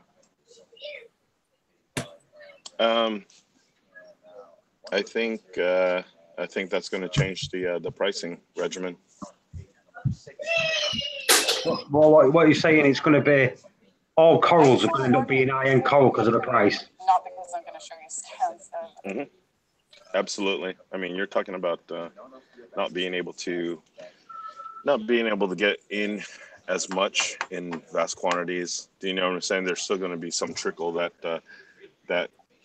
you know they've already paid for. They're going to have to ship out. Do you know what I'm saying? It's already spoken for. So after that initial or the last batch of stuff going out, I think that we're going to have some issues, especially with the orders that haven't been placed yet. So, do you know like from Indonesia? Would you say that? Because I know that most zoas come from Indonesia. Because it's like the Zoa Evan, Indonesia. So I think the zoas there are amazing and beautiful. Is there any big impact? Where's the news for that? Because the only thing I can find is the Fiji rock and coral ban from January that was repealed. You just put it in. Just put it in Google. You just put Indonesian ban in Google and just do last 24 hours. Yeah. Do you think people will just buy fewer corals, like save up and buy like one nice coral instead of? No, because there's no point in having one nice coral in your tank if it doesn't. No, I mean like have 10 nice corals instead of 100. No, because you got to remember, a nice coral stands out with corals that are not as nice. Do you know what I mean? So when There's no point in having one nice coral? No, that's what I'm saying. You say save up to buy one, but you need to buy other corals that are not as expensive to make that expensive coral pop, to pop out. So there's no point in having like a couple of corals and a big nice coral that looks really nice and expensive. For me, you've got to have a diversity of all different corals for that one coral to go pop. And say, wow, look at that. Wasn't there recently other bands? Yeah, there was. Steve, the bands at the minute are in Fiji, Hawaii, and now Indonesia. And the main export places. That's three of the main export places. The next main export place is Australia. Now, if they did a ban, that shops would be shut down left, right, and centre around the world. I think you've got where else is the cruise? That ship them out. Is it Taiwan? I think Nick said Taiwan. There is other places that do it, but not as in the volumes that are needed worldwide. Blackpool. Yeah, that's the way you get the brown soft stuff. We get the hypodermic needles in that. The hypodermic needle coral. Yeah. I tell you what'll happen. Do you know what'll end up happening? You'll end up like in the UK. There is people that have them. There is cold water systems Yeah. Now, people go, hang on a minute, a cold water system. There's some beautiful cold water systems out there. None of them are, obviously, you don't get SPS, but the colours and diversity that you can get in the corals is amazing. And it's cold water, so you don't have to worry about temperature rises. You know what I mean? No, actually, regarding the ban and all that stuff, I mean, I was talking with Cruz about this. You know, our entire hobby is at the mercy of, you know, the next Greenpeace or PETA or the next political, you know, for all we know in Indonesia, it could have been a lack of a buy-off with a local politician that caused it. I'm not trying to be stereotypical, but I mean, who the hell knows? I mean, literally, our hobby is at the mercy of, you know, situations like this. I mean, right now it's like you said, Paul. It's you know, it's Hawaii, then it's Fiji, and now it's Indonesia. You know, if Australia is the next to go, I mean, we're talking about, you know, what, I don't know the percentage, but it's going to be huge. Of, you know, the supply to the market, the aquarium market's going to be gone. Which is why the aquaculture aspect of it. I was talking with Cruz about this. The aquaculture aspect of it is so important. Like, we have to start taking our captive population that we have right now and start cultivating that, because there's going to come a point, it might be 6 months, it could be 10 years from now, it could be 50 years from now, to where the wild-caught population is gone, which means that we have to become scientists on our own. And like me, my personal dream is to start breeding Welsos, Trachophilia, you know, Welsos and Trachophilia are the same thing technically, but the Scullies, the stuff that, you know, is ordinarily you cannot frag, but actually look at possibly doing sexual reproduction of those types of corals that are very difficult to, you know, you cannot frag it, you know. So, I mean, you know Trachophilia? The way Trachophilia, you know Trachophilias? Yeah, I've got one in my tank. That green one, that green, the fat little bastard that I showed you earlier. Yeah, I've got one. Right, I had one. I bought it 7 years ago. When I bought it 7 years ago, it's I cut it and it started to die a little bit, and it's absolutely completely split into two separate entities. So I've got two completely separate Trachophilias from one. Yeah, but the thing is I totally agree, and I'm not saying it's impossible. Wait, go ahead, Annika. Did you just? Because I have one as well. It's like almost like a shell on the back. How did you manage to cut it? Did you cut it with a bandsaw? Did it itself. And it's completely two separate ones. I'll show you. Cut it in half. I'll show it you. Watch. I believe you. I don't think you're lying, but it just seems like I can't. I've even got the original one, right? You know what? Let me turn my lights on. It's actually, because my lights are off at the minute. So turn my lights on. I'm not saying that you don't believe me. I'll show you exactly what it's like. No, I believe you. I'm curious how this happened. I'm just going to show it you anyway. Watch. Here we go. Bearing in mind, it's tiny. If you look at the tank at normal times. Yeah. Right, see like that? Look. Yeah. Two. Look, it's on one thing still, but it's two. Oh, wow. All of his mouths are out. Yeah. But look, there's one, there's two. Usually they buckle up and you'll see them off all the way around, but there's two completely separate ones. That's a line. But are they on the same piece of bone? Yeah, because they have their own, like. So what did you do? You just sliced? There you go, look. Right? So, there's the underneath of it. You can see two separate ones. You see? Completely separate. Hang on. It's one bowl. So you can see one bowl. But the one goes the opposite way and the colours are going on too. But it's two completely separate ones on one. So it can be done. And all that was because it got a slit in it. So what it did, it tried to survive by healing itself, and it completely split itself into two. And so could you cut it the rest of the way apart? It can be done, but it's risking the life of the coral just to try it. Yeah, Paul, why did you try to cut it? I missed that. No, I didn't try to cut it. It was an accident? Yeah. Accidental cut. And what I did, I cut it accidentally, and it was dying. I'll have pictures. Do you know what I'll have to do? I'll have to get the pictures and show you all the pictures. Because it shriveled up to die. My Scully, when I got it, it has on the rock, that it's like on, it has like a little thing that's kind of growing up, like it was like a piece of algae fan or something like that. And so he's growing, he grew to it and then he kept going. I don't know why the guy didn't just like cut that off of the rock. Scholars, you can they'll grow back no matter what. I'll show you some pictures. I've got scholars and all. I got one from the LFS. Scholars, I got one from the LFS. It was completely chopped a bit. Like it was literally about a quarter with a little bit of mouth. And it was I grew it back to the full thing. And I bought it with dying because he was just going to let it die in the shop. So I said, I'll give you a tenner, £10. Give him £10 for it. Put it in my tank. It took about 6-7 months. Grew it fully out, and I sold it for about, I think it was an acre and affiliate. And I sold it for 250 quid, I think it was. So, but this, when I cut it and it started to die, I couldn't get rid of it because it still had like polyps coming out where it was feeding. So I threw it behind the back of my tank, behind my rock. Now I do that a lot of you. I'll show you a thing one day. Michael actually did some footage of it, showing all the corals that I put down the back, and they're all growing and thriving. Well, usually when they die, I throw them down the back and they end up growing again. So I threw it down the back. About 12 months later, I was moving some rock and I found it, pulled it out. It had 2 completely separate heads on it. So don't ever think corals are dead when you think they're dead. That's why I never throw them away if they've got a polyp on anything. I never throw it away because they're very, very weird corals, and you don't know what they're going to do. You got to remember, it's a living thing. All they want to do is survive. Yeah, I mean, well, regarding the whole Indonesia cascading failure between Hawaii, then Fiji, then Indonesia and stuff. I mean, I'm just really.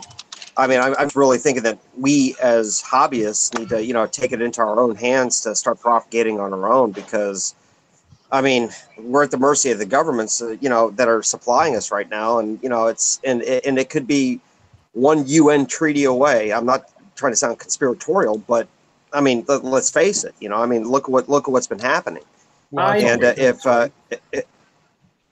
Yeah, that's all it takes. The Indonesian ban should have been done a long time ago. Because the way that there was not a single bit of control of what was going on. You had people going out there with cyanide liquid, pouring it over fish, pouring it over corals, killing corals to catch a certain fish. They didn't give a crap. I agree, totally. Crap. So for me, that's a good thing. Now, you're talking about Hawaii, that's under the American thing, because obviously it's an American state. So that comes like under a law or whatever over there. Now, they had a lot more control of what they did and didn't do over there. So that was a lot more controlled. Yeah, I think that Hawaii. Yeah, they've stopped sun cream, haven't they? A certain sun cream they've stopped winning the water with. Like they've banned it. And they're actually allowing the ornamental fish industry to start doing stuff again. Yeah, well, like I said, they'll do it. They'll do it anything in Indonesia except from January 5th, 2018. I think they need quarters. Yeah. They need quarters. So, yeah, but what it is, they can bypass quarters because the way that they do it, they can say you can catch 1,000 for aquariums. So what they'll do, they'll catch 2,000 and then this is what they'll do. They'll catch 2,000 and they'll go, 1,000 will die before they get there. So what we do, we double up. So, and that's how they get away. That's how they'll way around it. It's the way they do it. You know what I mean? Yeah, I mean, I'm not disagreeing with you at all. My main point, though, is that we need to take it into our hands to be self-sustaining for us. I mean, we need to try to, if you got a reef tank, set up a frag tank. I mean, I'm not there yet. I need to practice what I preach. But then again, I've been doing this for 4 months. But I mean, I'm planning on setting up a frag tank to run some experiments just to play and see what happens because that's part of what I love about this hobby. Yeah. But I think that we really need to, as a community, need to take it upon ourselves to really do what we can to be self-sustaining as much as we can because it's going to dry up in one way, shape, or form or another, and we need to take it in our own hands to be able to keep it, to limit the impact of, for the ecology is one thing, which is huge in and of itself, but we need to also try to, go beyond that. Right, so you got Seymour. Seymour, you there? And Cruz is typing up. Sorry. What are you doing, Cruz? Right, well, you had Just tell Yavo about Jamaica. When you said when you was in Jamaica, the reefs, and when you went back, what they were there. Yeah, I mean, when I was a kid, Sorry, I'm working. I didn't know anything. I didn't know anything about corals and stuff, but there were lagoons where you would stand and you would look in them and you would see the colors and everything. I didn't know anything about corals or anything. It just used to be nice. You just stand there, and it was like lagoons where you'd stand on the top of a road and it'd be like 100-foot drop. Maybe 20, not 100-foot, but quite a distance, maybe a few stories. But you'd be able to stand, and the water was so clear, and you'd just be able to look in it and just see the colors. There were a couple places like that I knew, and in 20 years when I went back, that was all gone. There was none of that there. And there were a few spots where I went down to the water, and when you took rocks out, how when you have like a brain coral and it dies and it leaves the skeleton in the in fact, I brought back a couple of those rocks from Jamaica for like arts and crafts. They were so cool, but miles and miles, everything was dead. There was no color. And like I said, just one spot in one area. But if that you multiply that by 1,000, of course, when I was younger, I remember there weren't people washing there, and now you had people like they would bring their clothes. So you can imagine over time with the soap and whatever, that was just one spot in one area. But imagine if you multiply that by 1,000, just because we have more people and whatever it is, like that could be devastating. Yeah, I mean that's one place where it's just everything's just disappeared. Mm-hmm. Now, if you go back to Indonesia, the way they're ripping it apart for our obvious thing, it's like my LFS when I used to go there. It used to bring all the Indonesian coral packs in. 20% might have been dead by the time it got to the shop, and he just picked it up, thrown it in the bin, rang them up, and said, "Right, you owe me 20% more next time on the next shipment." Didn't blink an eye. They didn't blink an eye because they've got it to the beck and call in the water. They can pull as much as they want when they want. It is. I think it's a good thing, but in another way, for a business point of view, it's a bad thing. But for me watching that chasing, like all of you have seen that chasing corals, you must have seen it, that Netflix thing. After seeing that, I think everyone's like, well, it might be a good thing. For an hobby point of view, like TMG, we'll all be going to TMG's for a little bit of this because he's got enough to go around everywhere. You know what I mean? He's there smiling, going, "Yep, I know." I think it's going to be one of them where it's going to be an hobbyist hobby. So you're going to have to get coral off an hobbyist. If we did that, there's another aspect of it. It's all about perceptions. The people in the hobby, if we're willing to go the Petco route, where you go into a local, your local Petco or what have not, and you see a reef section or a marine section, and it's infested. You have a bunch of fish that are infested with ick. That just doesn't look good on a public relations aspect of it. Whereas if you try to, like, my other hobby is falconry, if one of the reasons why peregrine falcons came back was because of falconers, because we that community at the time, they were the ones who were supporting the restoration. They were the ones who had the expertise to be able to bring them back.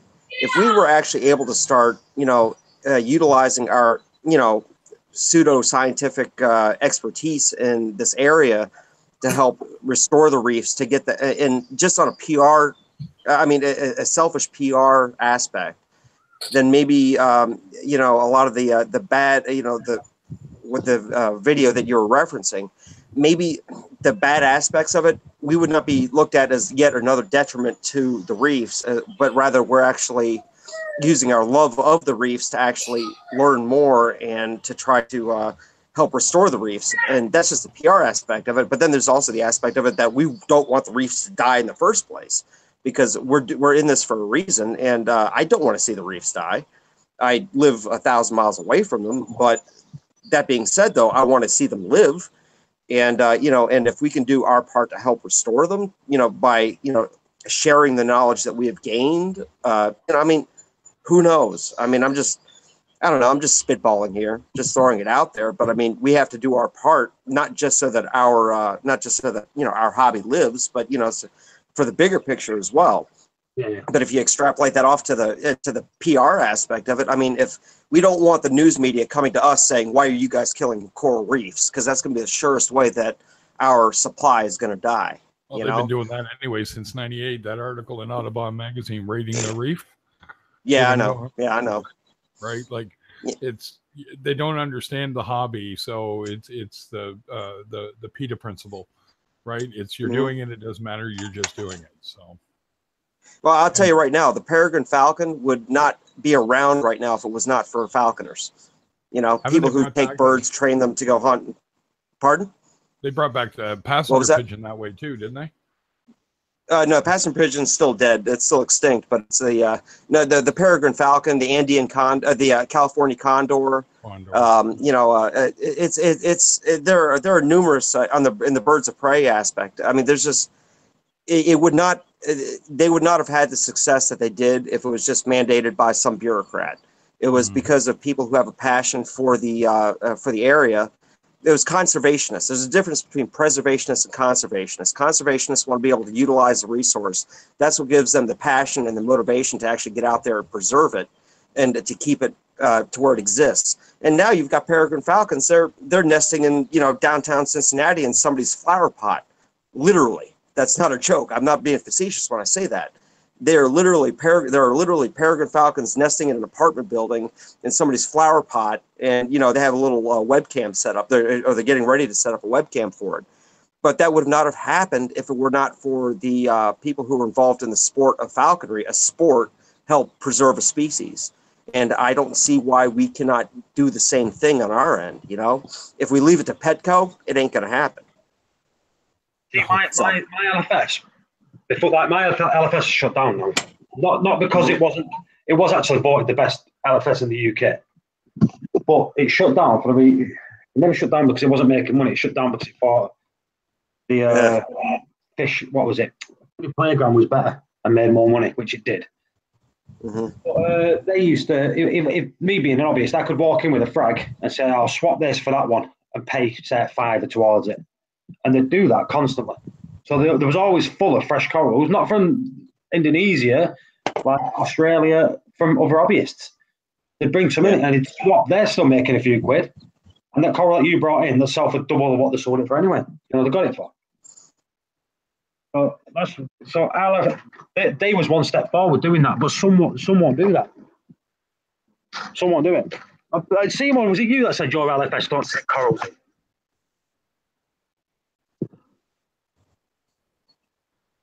Do any of your LFSs do that? Do they take corals off you? Mine kind of do. It really depends. Especially if you got something they don't have. See, mine didn't give a crap what it was because he knew he'd sell it. Do you know what I mean? It's like Montipora. Montipora was always for sale in a shop. But it's like anywhere. For 12 months, you can get green Montipora everywhere. But you can't get red anywhere. The year after, you can get red everywhere, but you can't get green anywhere. And then the purple's few and far in between. Like every 2 years, purple comes in and everyone's got it because everyone grows it out and then everyone's got it. Then they sell it to the LFS has it, and then they don't have it again for another 2 years. It's one of them. I was selling 50p. I don't know. You won't know what 50p are. Just sell like an inch round bits of Montipora, and I was selling them for £5 each. Do you know what I mean? At the LFS, and it'd take them straight away. So I was making a lot of money, and I just trade it in. I won't take money. I just trade it in and get corals. So I built my corals up in my tank just by swapping stuff, which I think everyone should do. I'm not saying that as in a business point of view, because don't get me wrong, I like going to an LFS and picking a stunning frag out. You know what I mean? I'm the same way. I'm really picky about Euphilia. I'll look at it. I'll watch it. I'll see how it's moving. I know some people go, I'll take the green one. They'll just take whatever one. So, you see, I agree more with LFSs than I do with online retail. I think there should be somewhere where you can go and see a coral. Because pictures don't do things justice. Now, you can send me a picture all day long and it looks stunning. It comes to my front door, I open the packet and it's not like the picture. Because I don't like... Well, I mean, hell, just me just showing you guys my tank. I was looking at my one ACAN that I have, and I was looking at my screen, and I'm looking at the not ACAN, the my Acro, my one Acro that I picked up from a Lazy's Frack House. It is an electric blue, and you know, me with my eye looking at it, and just what I was showing you guys on the from my phone, it looked completely different, completely freaking different. Yep. You know, and I mean, there's yeah, it is, but you know, but it's just so much more stunning in person. So I mean, so you're totally right on that regard. My meat coral, I didn't want to get a coral that I knew would get that size at the time because my tank's so small. And I went to an LFS, and I told myself, if the same one's here in 2 weeks, I'll get it. And I went back, and it was there, and it's because they had moved it kind of back in an area where you couldn't see it.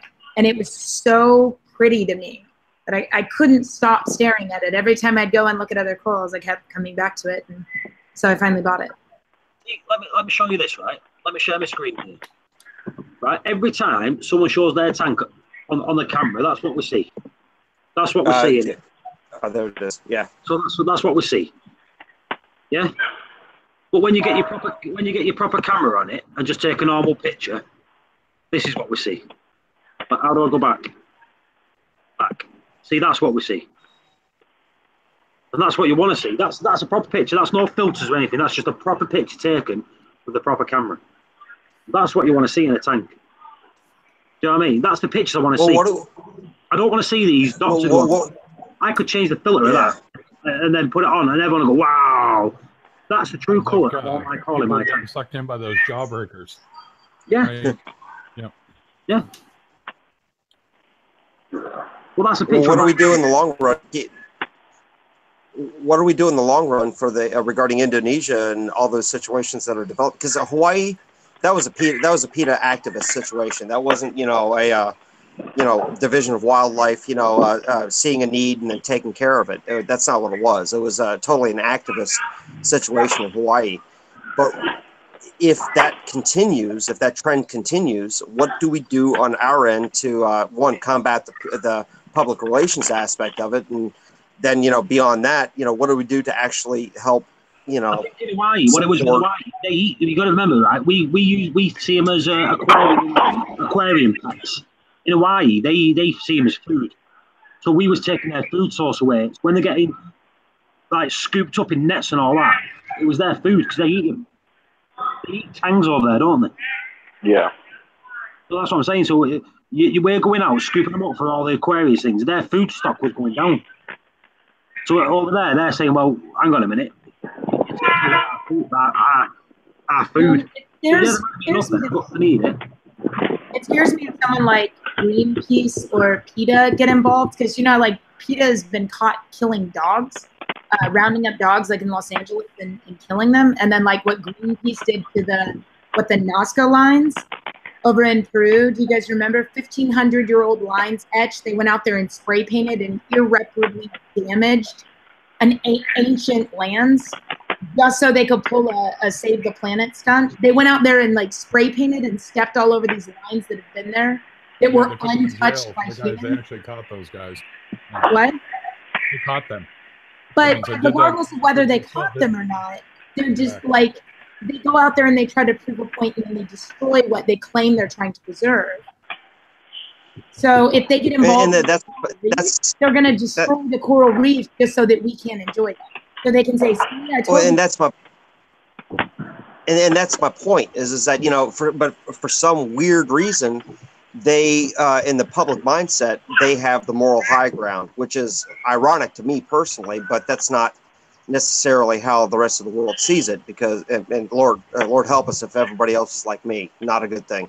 But then again, the reality is that that for some reason they apparently have the moral high ground when we're the ones who actually give a crap about what's going on. And trust me, I'm an engineer. I'm not a guy to be leading that fight. I'm just throwing it out there is that it's a necessity, that it's something that we need to tackle. And I don't know how to do that. I'm just saying that that just is a situation as I see it.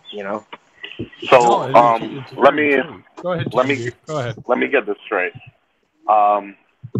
So Indonesia put a ban on exporting corals. Yeah, corals and anemones. You got to link that, Paul, because I can't find a damn thing on Google. Yeah, it's. Yeah, no. He had the link. I did a quick look. Now, I don't see a problem with that. Yeah, you know. You don't see how that's going to negatively affect us? Wait, what? You don't see how that's going to negatively affect the reef community if we can't take corals out? Like the prices are going to. So when the prices go up, and when stores and when there's no longer a demand because people can't afford $800 for something that they used to pay $70 for, the demand goes down and the prices go up and it becomes a luxury item. And then what happens is the stores only have so much money, so much runway that they can spend before the stores shut down. And then we've got people fragging in their homes. And then we've got everybody becomes their own little LFS and we're trading around. And well, I don't think it'll work like that. I think it'll work like I said, where you get rid of the reef tanks. People are going to take them from the reef tank and they're going to take them to the LFS. So the LFS are going to buy them from hobbyists and start culturing them themselves. That's the way it's going to have to be. Exactly. Like how I see it happening is like your basement guys are going to be the new coral, like, you know what I mean? Or like that's where you're gonna go and get your stuff at. And honestly, that's how it should be. Everybody should strive. Like everybody that is in this industry should strive for self-sustain. Because like you're not getting Monty caps from I don't know how to explain it, but it's. I don't think you're seeing the longer term picture here, though. Yes, so we're all fragging, we're all buying and selling out of each other's basements, but the LFS is shut down, which means the supply greatly diminishes. The prices are going to continue to rise. Wait, why would the LFS shut down? Like, wait, have you ever bought anything from Indonesia or Bali, or have you ever bought any corals from them? That have been shipped directly to Indonesia to buy a coral. No. I'm asking, have you ever purchased a direct a coral that has been directly shipped from Indonesia or Bali? Have you ever purchased one fresh off the plane? I personally have. Okay, Paul, do you see those corals in the LFS? No, you don't. Those corals, they only very specific, very, very specialized LFSs will have those.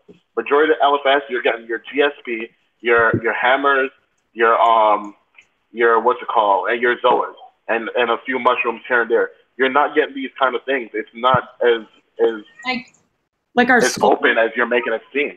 The biggest export that Indonesia does coral wise is zoas. So yeah, zoas, but zoas are so easy bred anywhere else. You can put zoas in your tank, and you can have a massive colony within 12 months. Now, you sell them to your LFS.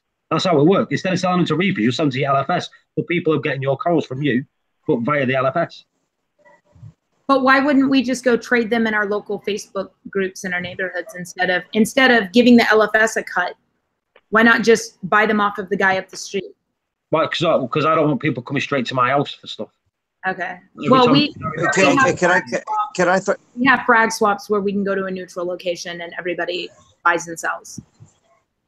Yeah, can I throw another thought out there just regarding this whole conversation? One, I totally agree with the concept that we need to do the local. I mean that was initially what got me to bring this up is that I want to do experiments where I can breed corals of my own, not just doing fragging, but actually doing, get the moonlight cycle and actually get them to spawn and actually get them to, I mean, who the hell knows what kind of coloration you can end up by doing that.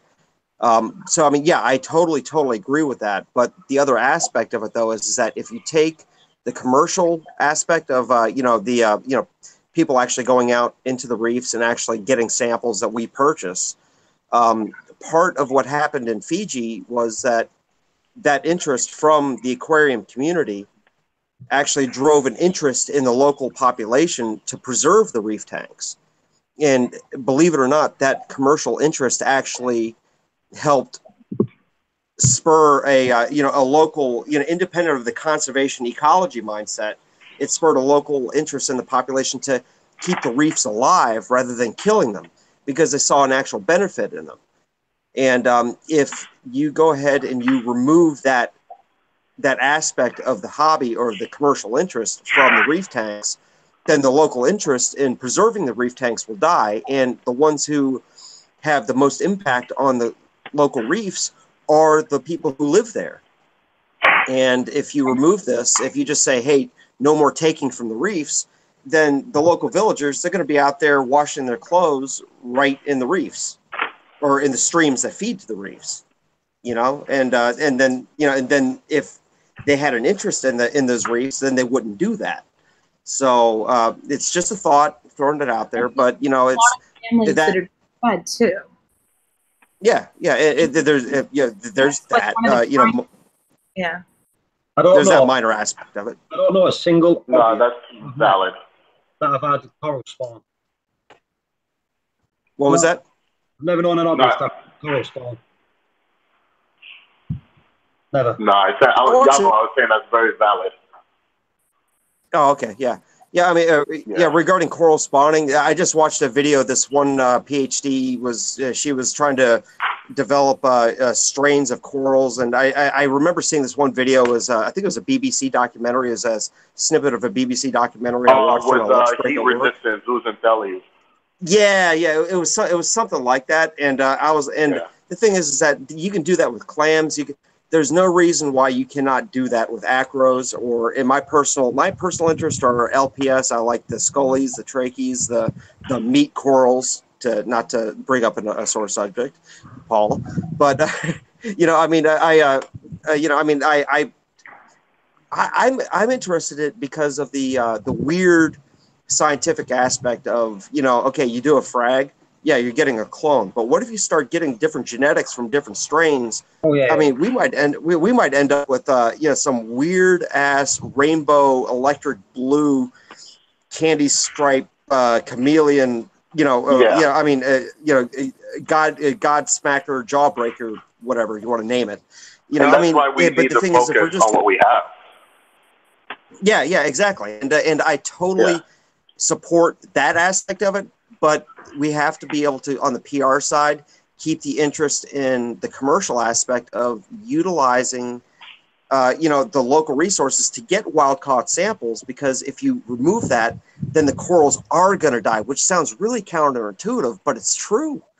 And I mean, I totally agree with both sides of the equation, but that's where the PR aspect and the press and the public viewing us as not being a detriment to the reefs, but being a positive resource for the reefs. Because who knows, maybe somebody who's doing actual breeding of corals in the basement, not just fragging, but actual breeding of corals in their basement, might come up with a coral that is a benefit that, that one PhD researcher I was talking about temperature sensitive, zooxanthellae that can handle the bleaching that's going on.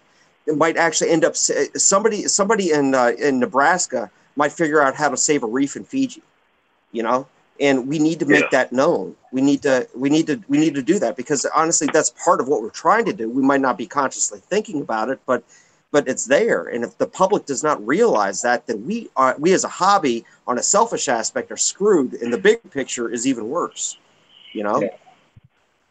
So there was one video I seen, which was, I think the bloke from Easy Reefs, he does the maths. He put a video on. I'm actually trying to find it now. A video on a coral spawning in someone's system. To me, it was like, wow. You know what I mean? I've had things spawn, but when it's working, because everything spawns at once. Yeah. That's what you want. You need a mass spawn, otherwise you're not going to get it. Yeah. Yeah. Plus you skim it out. Exactly. Yeah. Well, I mean, actually, what I'm planning on doing is I'm going to set up 2 little 20-gallon lowboys in my basement, and I'm going to have one trachea in each, and I'm going to set up videos, and every evening on my, I'm going to set the lights on a moon cycle, and every evening I'm just going to watch the video and see what happens. Once I develop the trend, I know what day I need to be down there. And when that happens, I'm going to literally sit down there for 6 hours, 12 hours, whatever it takes, to be able to turn off the skimmer, turn off the overflow, get the water level to a point where I can literally go in there with a cup and catch the spawning effect. And, and it comes in 2 stages, and, and then be able to mix and match, and hopefully within the next 10 years, I might be able to figure something out. But, what the hell? I need something to keep me busy, Yeah, I'm just trying to find this video. I think it would be ideal if we could not have to go into the ocean and pull out corals. I think it'd be awesome if corals grew in a way that most families in America or across the globe could have reef tanks and not have to pay hundreds of dollars to have things pulled out of the ocean. I think that would be great, but the reality of it is, what I see long term is that by increasing the prices and making them rarer, you're going to lower the demand, because people are going to get out of the hobby, kind of like what you were saying earlier. Mm-hmm. And like, even though in theory, oh, this will be great, we'll all be fragging each other's, coral, everybody will have a little plug of everything in their tank, and we'll never have to pull out of the ocean again. But I don't see that as being the true effect.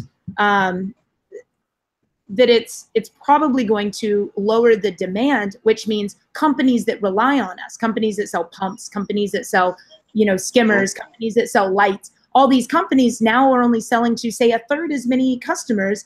They're laying off workers. They're not innovating because they have to keep their product line very narrow, because they have a very, very thin margin of people. And so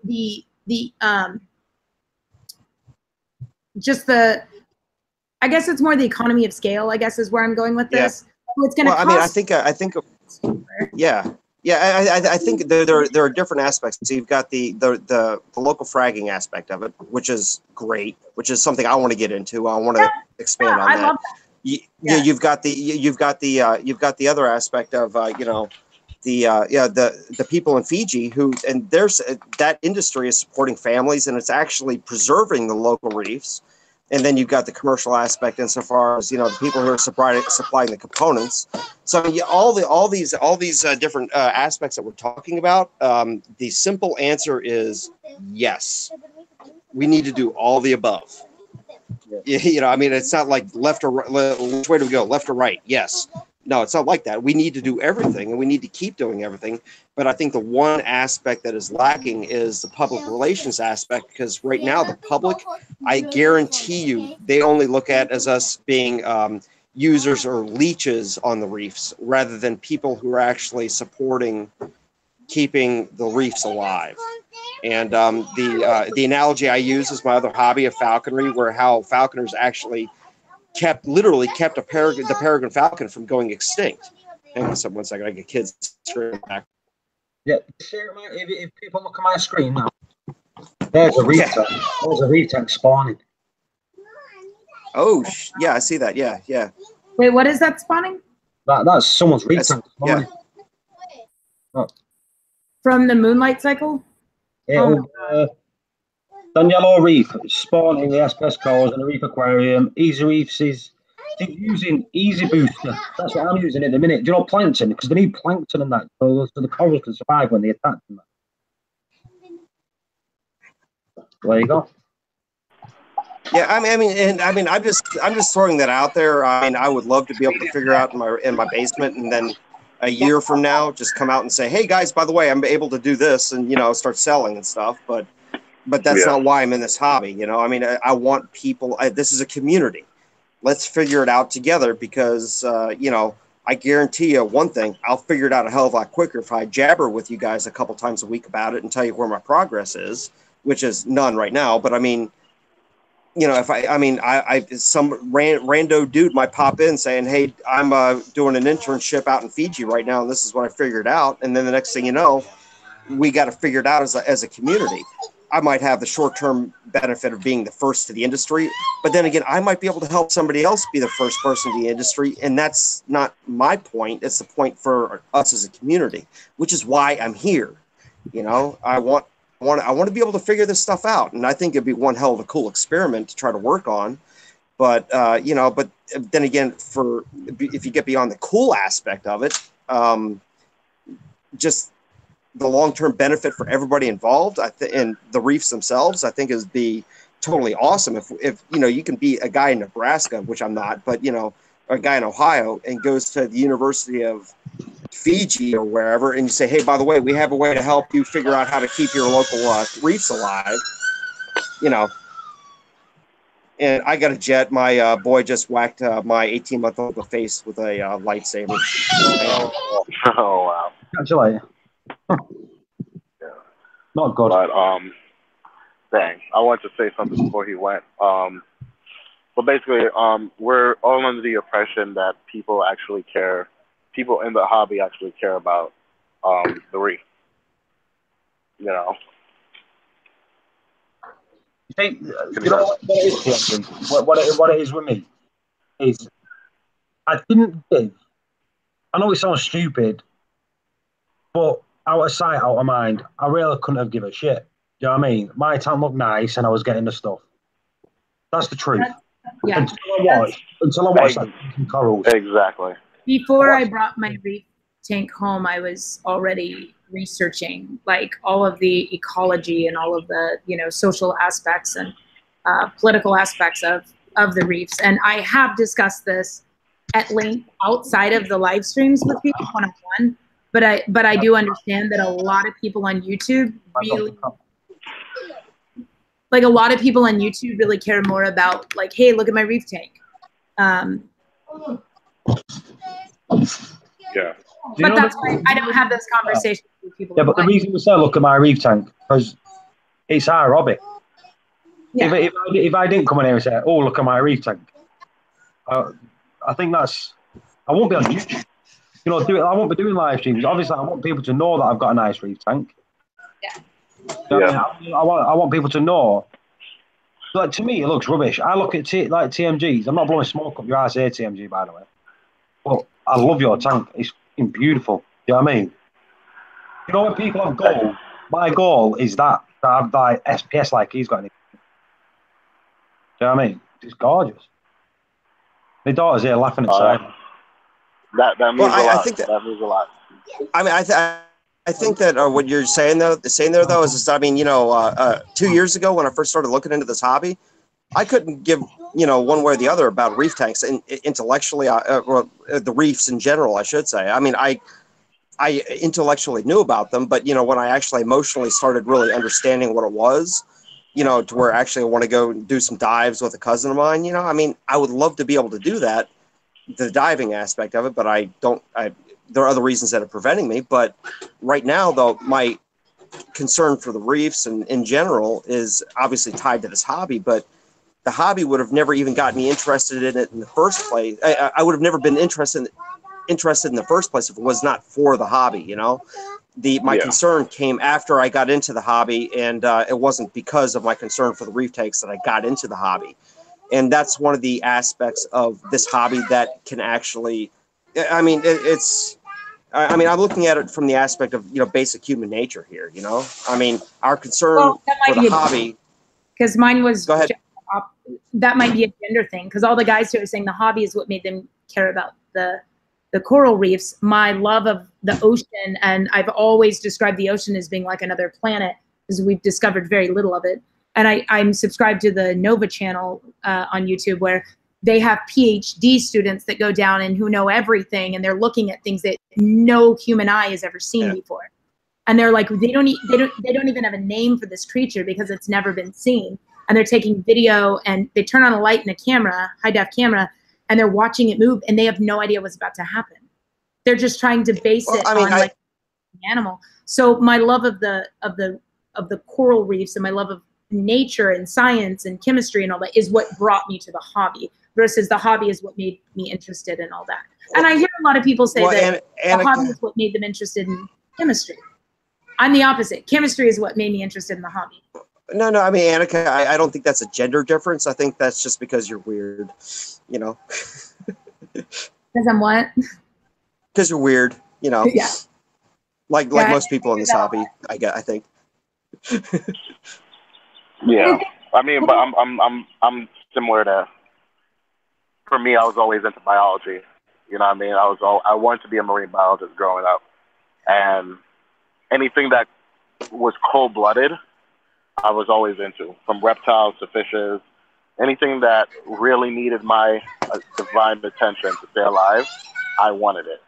You know, so I don't think the hobby makes people, only certain people actually care about, the reef.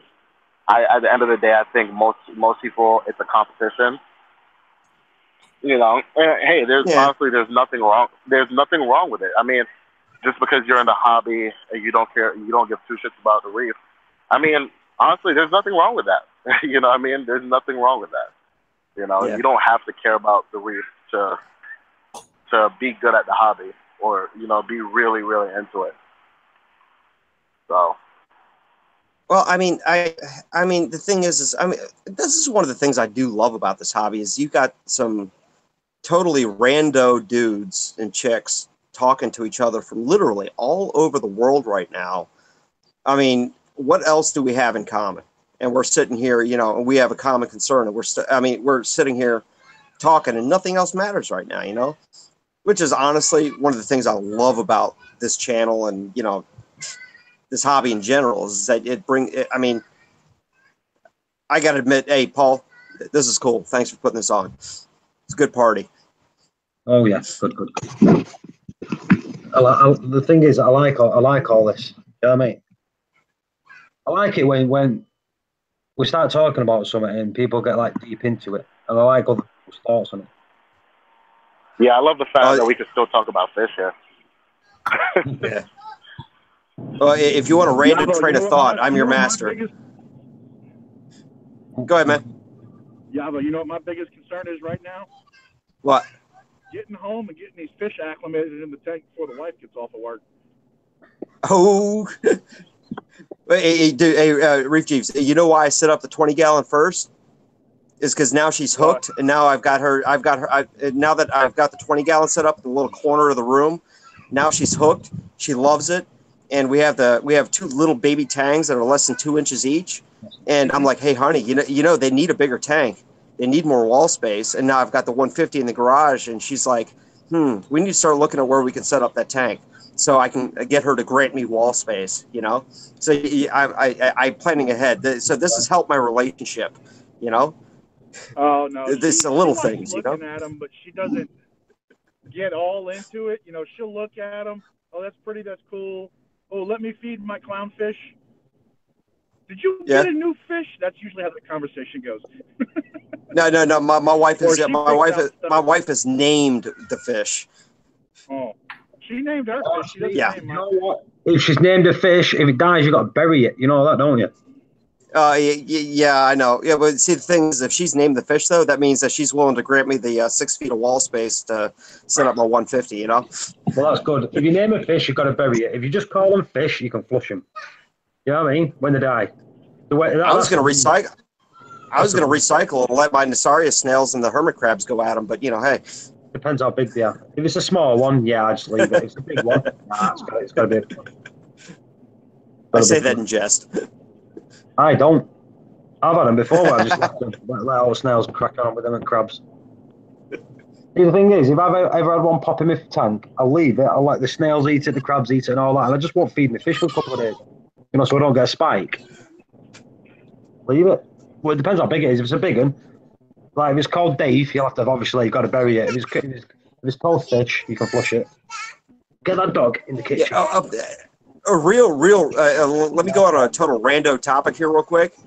Okay, I'm just getting into my particular tank here, not this big picture stuff that we've been talking about. My Midas Blenny is the biggest doofus I've ever met. It's like the Great Dane of fish in personality. This stupid ass fish will sit there, and I sat there. I was watching him last night, and he just literally looked behind him, to see what was behind him, and he freaked out like there was something chasing him, and he literally started chasing his tail. he spun around like 10 times. I swear, like 10 times, chasing his tail before he realized, hey, that's my tail. Oh, yeah, never mind. Cool. You know you got to call that one. You know you got to call that fish dog, don't you? Actually, my wife has named him Rio. So, yeah, don't ask me why, but, you know. Actually, I know why, but it's a long story, which would be boring for everybody. But, yeah, his name is Rio, and I got kids screaming in the background now. Hang on. I'll mute myself, let somebody else talk. Hello? Who else is here? No one's here. Yavo, crack on. You're keeping my channel going. Yeah, I'm listening. I'm just driving along. Tell you what, let me reverse the camera here, and so you can see, you know, you know. Hello. It's been longer than 10 minutes. It's been longer than 10 minutes, I know. There's my other one right there. 10 minutes means 10 hours. Yes, exactly. And there's Mateo over there, the buddy. He's yeah, he should have Yavo, you know, online you can buy clocks that go really, really slow. You know, like, it'll take an hour to go 10 minutes. All you need to do is buy one of them, put it outside, and just tell your kids that when 10 minutes is up. Yeah, by the way, this is the first time I think I've actually gotten all 4 kids in the live stream. Hi. Hello. Hey, buddy.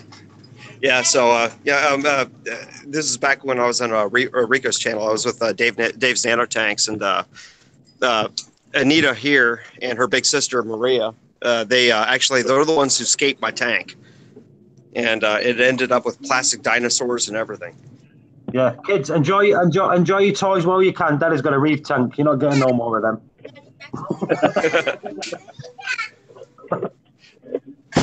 Well, it's my therapy. Go ahead. No, go ahead, Yavo. I was starting a different story. You good? No. I wasn't going to start a different story or anything like that. It was just me, telling this one right here, this 8-year-old that's trying to give you guys a stink eye. I was just telling her to be quiet. So feel free to take over, man. I gotta go get my charger for my phone anyway. Yep, no worries. So that 1,200 gallon at my LFS, they finally got it cycling and got a few little things, and he's giving me the rundown on what he's going to be doing on it. He's going to go true mixed reef. Hold on. Can you hear me okay? Yeah. Okay, he's going to go true mixed reef, including, what is the little bitty sharks? Epaulets or bamboo sharks? Well, what is it? That 1,200 gallon at my LFS. Uh-huh. They finally got it, actually cycling, and running with getting the nitrogen bacteria cycled down. And he gave me the intended plan for the tank. Because I asked him, so what are you going to do? Mixed reef or, just fish only? Or he said, I am doing everything. So basically anything that he can't sell in the store that's been there for a while will end up in that tank. And the feature point is going to be either a bamboo or an epaulet shark, whatever the little ones are. Okay. Like the little 3-foot shark. So he's going to put a 3-foot shark, and he's going to have some other small fish in there. So he's doing like true, balls to the wall mixed reef. Nice. I mean, the only thing with the sharks is, man, they're going to be knocking over those SPSs. Yeah, I guess. Yeah. We'll see how. Hey, that's his fish store. Let him do what he wants with it. But like he does have stuff that's been sitting there a long time. Yeah, I'm jealous. I would kill to do that. Hey, what's up, fellas? Good afternoon. What's up, What's going on? Who that? OG? What's up? Chilling, man. Chilling. Just got over here with the UK villain. Yeah, man. This guy home from work sitting here looking at the tank and relaxing. Yeah, I'm trying to get these fish hanging so I can drop them before the wife gets off at 5 o'clock. But no, I didn't add anything, Neil. What are you talking about? Oh, she's going to know right away because I'm adding another clownfish to try and pair with her clownfish. Oh, okay. Hey, this is how it works. You went to see another reefer today. He dropped it off when you went picking it up while he was at work. That's the only way you're going to get around it. You know how I got her the other day? I got her. She was fussing about all this stuff, and she was fussing about it. I said, hey, it could be worse. Oh, how is that? I said, at least I'm not seeing another woman. Oh, you're gonna have a thinking. Why is he out all the time? When you're at the LFS now, when you've gone 2 hours, she's gonna be going, hang on. Was I he tell trying my to girl that all the time, babe. I'm home, sitting here with you, babe. Yep. I gotta be careful with that because I. Hey, Paul, what's going on? How you doing, Paul? Who said that then? Paul. Yeah. How you doing, buddy? Good, you? Good. It's all good. Don't buzz. Don't buzz. Have you been listening about the corals in Indonesia?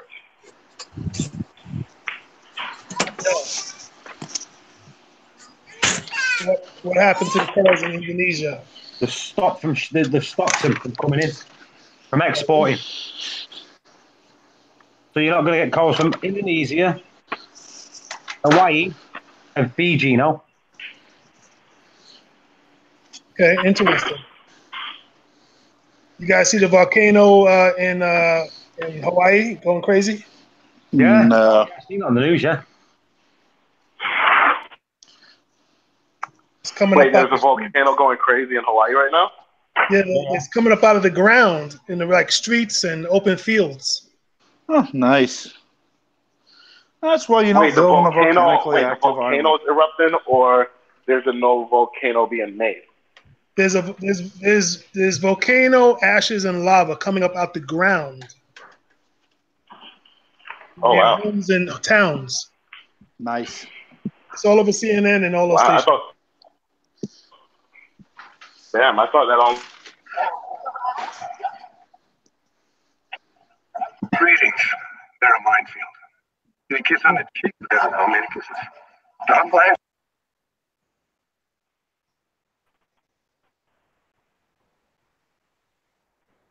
Sorry about that. That was me trying to find a video about this Hawaii thing. I'm like, who's playing shit on my channel? It was me. I was wondering what was going on. I'm just trying to get some pictures here so I can share them with people. It's a thing. What's up? Do you know what? There's something else playing now. Bear with me. There we go. I've got some. Jesus. Put on the floor there, buddy. Hey, Triton. Apex, Triton, Apex. Seymour. I guess he's busy. No, I'll get him. Hang on. Okay, here we go. Apex sucks. Oh, Liverpool are shite. Y'all trying to get beat up. What the hell? What? He has summoned. Manchester United for the win.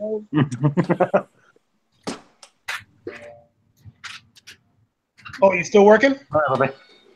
Yeah. That was mine. Bloody hell. Have you seen these pictures? It's crazy.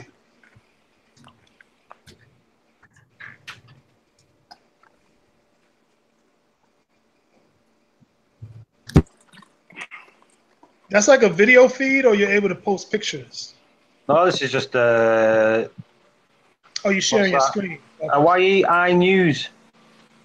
Yeah. News now. Real quick. So, where's Seymour gone? He's gone. Oh, he'll be back in a minute. Most will be swapping his phone over. TMG, what's going on? You working tonight? TMG? I'll tell you what, OG. No one's speaking. Let's stop that. TMG. TMG. Anyway, so what's it about 85 degrees there, Paul? Oh no, not that. It's here now. It's 15 degrees Celsius. Now, what's that in Fahrenheit? Hang on, I'll tell you now. Yeah, I don't know. Hang on. How did it go with those shows that you and Michael did? Oh no, we was going to do it with Michael, but Michael's not doing it now. But No. Didn't you and him do some kind of a choral show? Oh, at my house. Oh, I didn't. That was at your house? Yeah, he did some filming at my house. No, I thought you guys had an event that you were creating. Oh, yeah. That's on the 27th of this month. Oh, it didn't come yet. Okay, got you. No, not yet. So that's like your version of Reef. Yeah, we've got people turning up. We've got ATM turning up, like ATM UK coming. We've got Fritz coming. Senai. All right, I'm back. So we've got a few sponsors for it from companies. You got that guy who does the planted tanks? George Farmer. Yeah. Yeah. Listen, chat here. Paul, you were saying the other day that your bio block is breaking down. Seeing how you use triton, are you seeing anything like aluminium in the water? Or aluminum if you're American? No, because I don't think that's not the phosphate one. There's two different types of blocks. Yeah, I know there's a phosphate one, which it does. But no, I'm not seeing aluminium in the water. And it's coming out this block anyway. Because Woody's actually just texted me. Woody here, yeah? Woody? Woody. You here? Woody. So Woody. Woody? Have you seen aluminium? Hello, Woody. Yo, T. Yeah. You got to work tonight? Yeah, man. Get that money, Sonny. I do it. I'm here at work right now. I work tonight, then back at work, this job right now in the morning, and then back at the night job. Weekends are, like people look forward to weekends. Dude, I don't. Weekends are super rough for me, man. Super rough. Yeah, but your pockets are full, though. My pockets is never full, bro. His pockets are full and his phone numbers are rolling. Dude. My pockets are never full. So you spend it like it comes in, huh? Not willingly. Where you live again, OG? I live in Queens. You live in Queens? So I didn't know that it's mandatory that you have an Easy Pass. Basically. Yeah, I got $600 to pay because I thought they were just gonna mail me the bill. They mail you the bill and a violation for every time you cross without an Easy Pass. I didn't know there was a violation. Yeah, it's a violation. You have to have an Easy Pass to cross. Wow, that's crazy. Yep. So, dude, I don't see any of this money, man. It's crazy. Like I said, thank God, I'm a good person. Like I'm not even tooting my own horn. I could go to my LFS, dude. If I see a coral, I could take it home with me because he knows I'm good for it. If I go in and it's just like something I've never seen before, I'm just like, hey, I need that. You know what I mean? He'd be like, yo, he'll let me take it. You know what I mean? Well, that's because you got that rapport. You've been going there for a minute. Exactly. No, I mean, there's a lot of people that go there for a minute, but you know what I mean? You just won't let certain people do that just because they come there often. You know what I mean? So how much is the violation? What do they charge you for a violation? $100. $100 per violation. And I have plus the cost of the toll. Plus the cost of the toll. Yo, that's crazy, kid. So 600 is what is my violations alone. All right, so I got a better question for you. Why don't you have an Easy Pass? That's just standard. I don't cross the bridges like that. It was once a month? I don't cross the bridges once a month, bro. Well, listen, you got $600 in violation, so you crossing them. No, it was 1 month where I kept crossing them, but it's not a normal thing for me to cross, cross the bridges in a month, period. Okay. Yeah, so I'm gonna get one, you know what I'm saying now, but I didn't know. Like I had no idea that once they remove those toll booths, you had to have, you know what I mean? You had to have it. I didn't know that, dude. I thought they just mailed you the thing in the mail and you paid your toll. You know what I mean? Maybe a little surplus, but $100.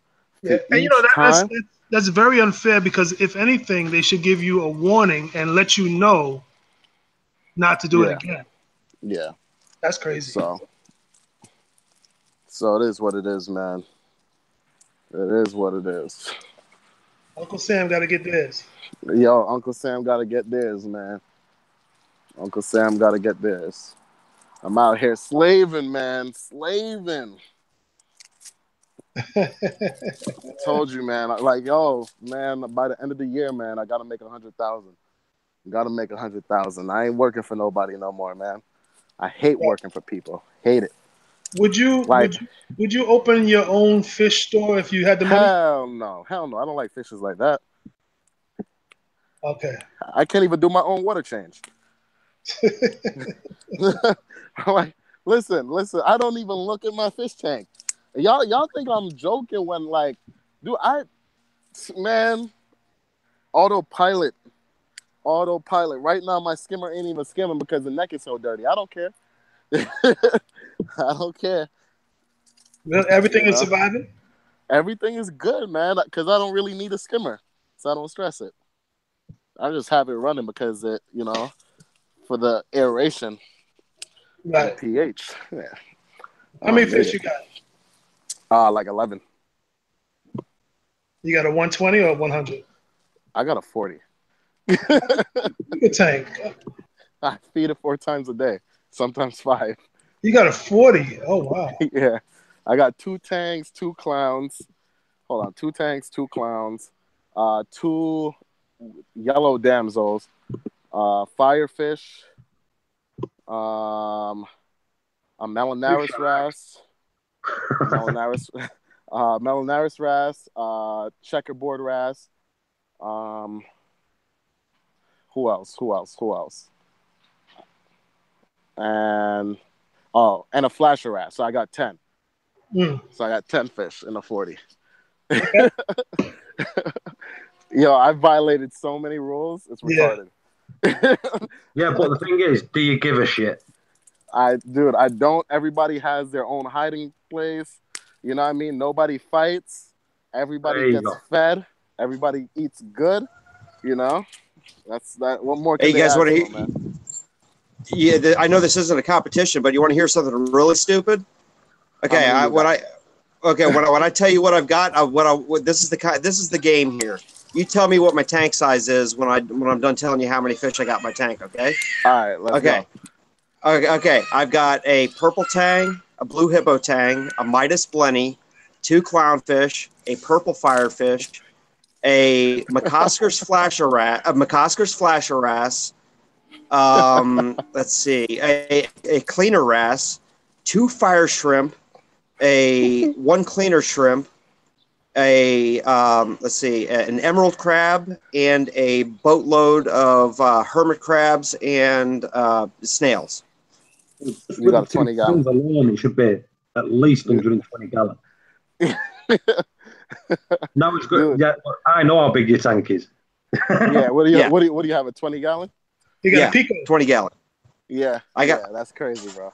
You are crazy. Yeah, and you know what? I'm getting effectively 0. I actually had to take my filter socks off because my nutrients were so freaking low. Yeah. Yeah. I mean, what do you run a few? Watching, aren't you? That the way you're doing it is a good way to do it. Yeah. It works. It works, but it's. 3 liters a day you're doing. 3 liters a day. See, that's a good way to do it. Which is coming out to be like what, $22 a month in dosing. If you look at that. Wait, 3 liters of what? He's doing a water change daily. He's doing it on the GHL doser. Oh, I have I have a GHL Maxi doser, and it's 3 times a day. It pulls out 1 liter, dumps 1 liter in, and yes, I'm making sure my ATO is turned off at that point in time, just so you guys know. But I'm pulling out 3 liter, 1 liter, 3 times a day, and my levels have been staying consistently at about 8.5 on my DKH. I have not been checking my calcium and magnesium as often as I'm checking my alkalinity every day because I'm anal like that. But it's keeping up so far. And do I expect it to keep up completely? No, but it's working for the time being. When I get to that point, I'll pick up something else when it's necessary. But until then, I'm not going to get paranoid until then. Dude, that is genius. And honestly, that's kind of how shit should be. You know. Well, I mean, but after a certain size, it's just not feasible. You know. Oh yeah, no, I totally agree with that. You know, and I mean, honestly, when I go to my 150, I'm going to go straight up. I'm just going to go with the calcium reactor. You know, I'm a 150, but you know, I mean, hell, I'm not there yet. I mean, I've literally had a reef tank for less than 4 months. You know, and I mean, I'm still learning. I'm still a newbie to this. I mean, I have a technical, scientific background and stuff, but in reef tanks, I mean, you know, it's still, I'm still new, and you know, but it's working though. And like I said, my nutrients got so freaking low that I started to get some STN on some of my SPS. I pulled the filter I pulled the filter socks off because I was like, you know what, let the Chato eat it, you know, and I stir up my Miracle Mud, you know, and now the STN's starting to go away, and you know, and that's on my the bird's nest. But my one acro has been doing absolutely awesome for 2 weeks, and it's actually getting visibly bigger inside of the 2 weeks I've had it. And granted, okay, yeah, I've been doing this for 4 months, so take that for what it's worth. Yeah, no, I do. I'm all about people progressing as fast as physically or their tank will allow them to progress. Like, you know, I get a little bit of backlash because that's my philosophy, and everybody else preaches patience. And I like my last tank update, I titled my video "Patience is Relative," and that's just because it's relative to each individual, you know. Hey, Michael's here. Yo, what's going on, my favorite Belen? Wow, that just went weird. Michael got. I finally got off work, and the first thing to do is slob out on the couch. Yeah, just about to watch. Yeah. Just about to watch. What do you say? Did you get your letter? Letter. Your letter. Letter. Did you get the letter through the post? No, I don't think so. Yeah, you did. It says, I got Michael's mail today at the post office. I wrote on it before it posted. You should have it because I put it into your finger. It got delivered today. Wait, Mike. Paul, you delivered Michael's mail? Yeah, he's my posty bitch.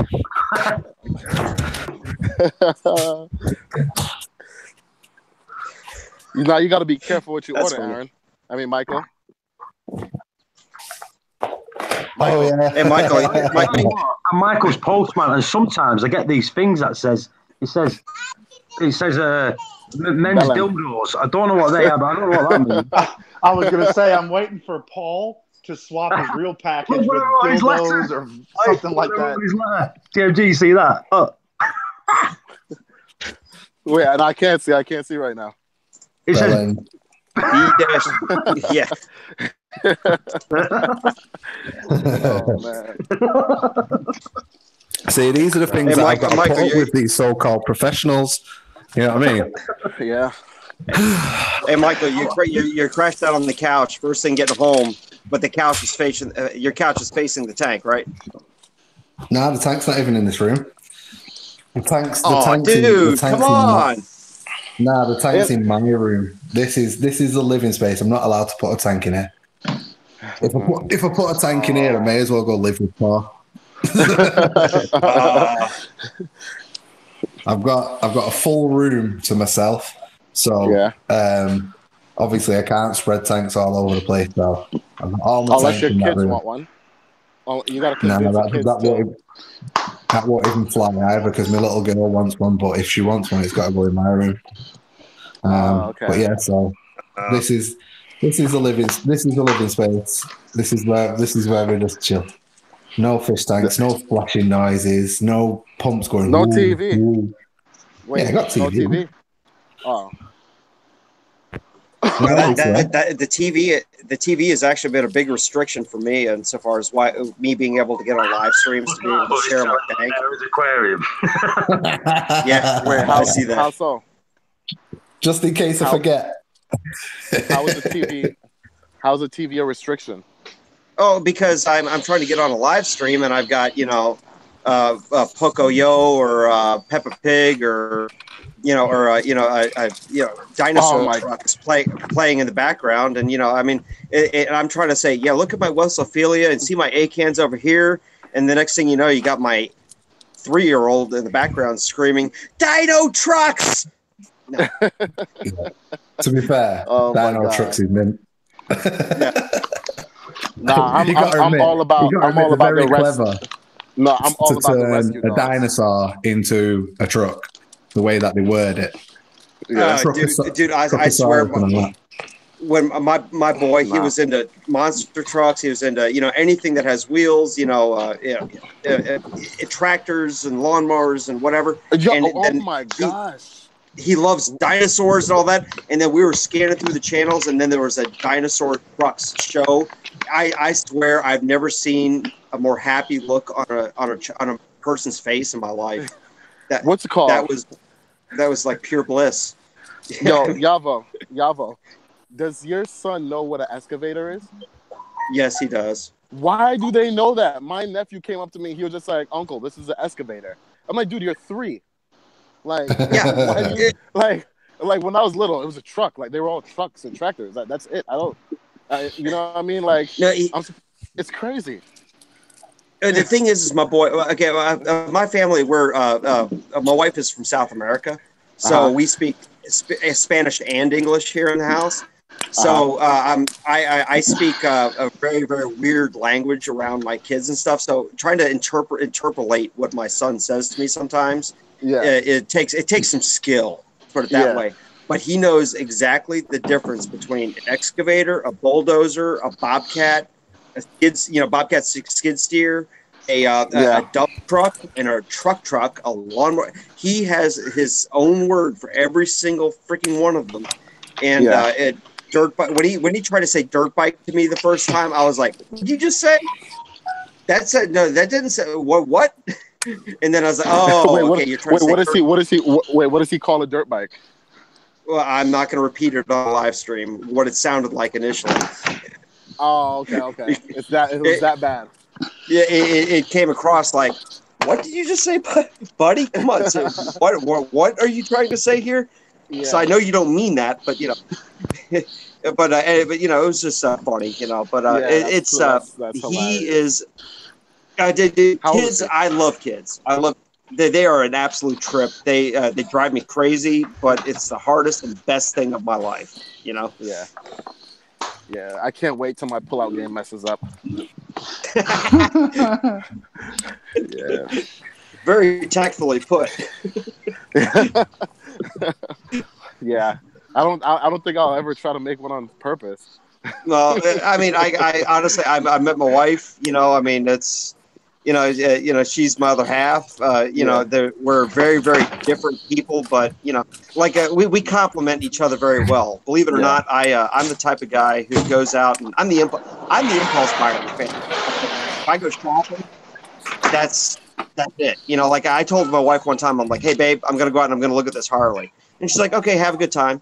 I came back on the Harley with the paper, Whereas my wife's from Ecuador. She lived through 2 currency collapses. Okay, so she's cheap, which means that we would be living on Walmart single ply toilet paper if it was up to her. So we balance each other out. I don't come home on Harleys anymore, and she buys good toilet paper. So so we make a good team. No, the trick is you got to fold the toilet paper in quarters. Yeah. I told her, honey, there's a difference between Cheerios and Cheeriolos. Okay, come on, seriously, basic things. Can I jump in with a Reef question real quick? Hey, dude, go ahead. Any tips before I start dosing Aptasia X? What? Any tips before I start playing with this Aptasia X? Turn all of your flow off. Make sure your flow is settled before you do anything. Then when you approach the Aptasia with the needle, do it slowly, do it gradually, don't spook it. You know what I mean? And then as you start to pour it in, it'll think it's food, because obviously the flow's gone off and everything else, and it'll ingest it, and that's it. But make sure you give it a nice sort of like healthy dose. Give it a good fill, and like So try. you think about a mil for one polyp? Just fill the syringe up. Just fill it up and then just fucking just. Okay. Serious. Just fill the syringe up and just give it as much as it'll take. Because I haven't had any. I got rid of it. I just got one. But what it is, many where are those urchins that I got cleaned all the core line off the rock. Yeah. One was trapped under it in the rock. Oh wow! Mate, it's going to go down on the. Wait, how did you get rid of them before? Peppermint shrimp. How did? Oh, okay, yeah. Same here. Right, I'm just going to go and commit some acts of domestic violence. Catch you later. Oh, what do you mean? ooh, beat it up, beat it up, beat it up, beat it up. Well, TMG's in a mood today. Kick him out before it goes wrong. See you in a bit. Oh man, take care. Oh, So man. I've got 5 more minutes. Michael. Michael's gone.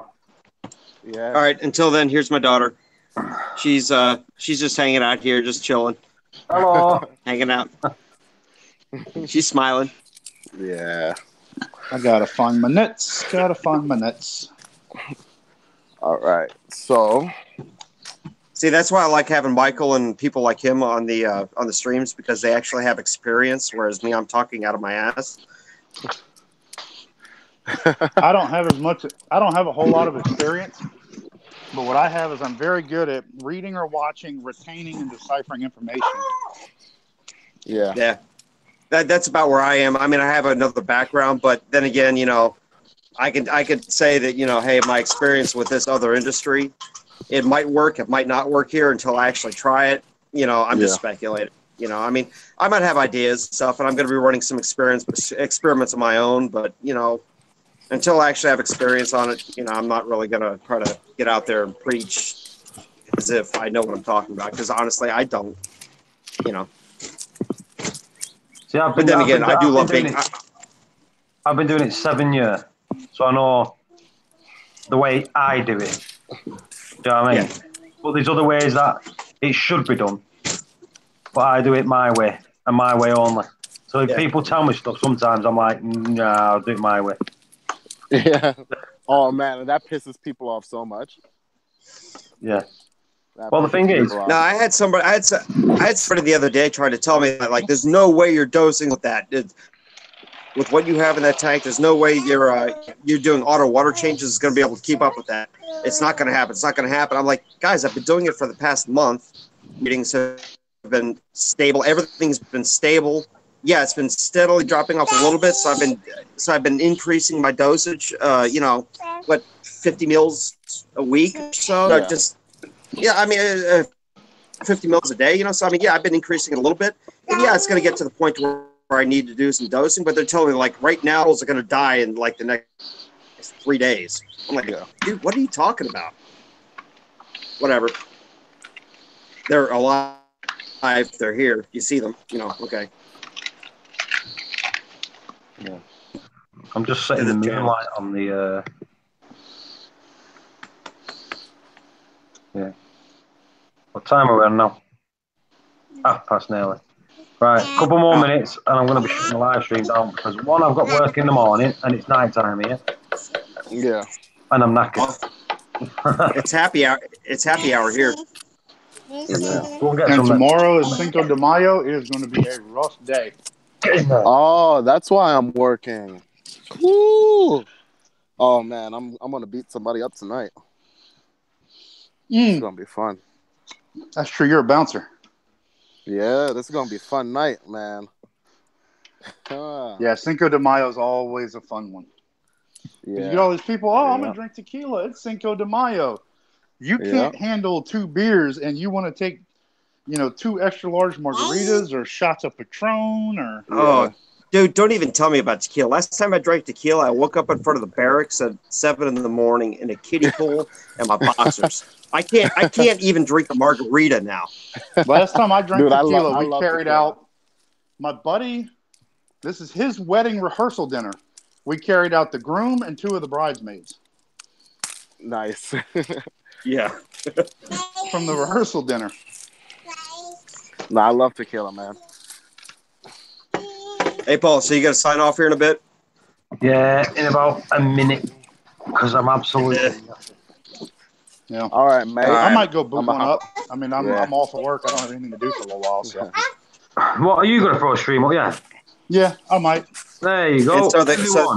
And so the consensus is we're going to Reef Jeeves? Yeah. Everyone over to Reef Jeeves. Reef Jeeves. Whoop, whoop. Friday night live stream at Reef Jeeves. Give me just a minute to drop these fish and hide the evidence. Yeah. Right, well, I'm going to shut it down anyway, so people can prep and get ready to go to your channel. Mm-hmm. Let's say I'm knackered, so... I got a little bitty clownfish to pair up with my female, and I got 2 little yellow clown gobies. Ooh, nice.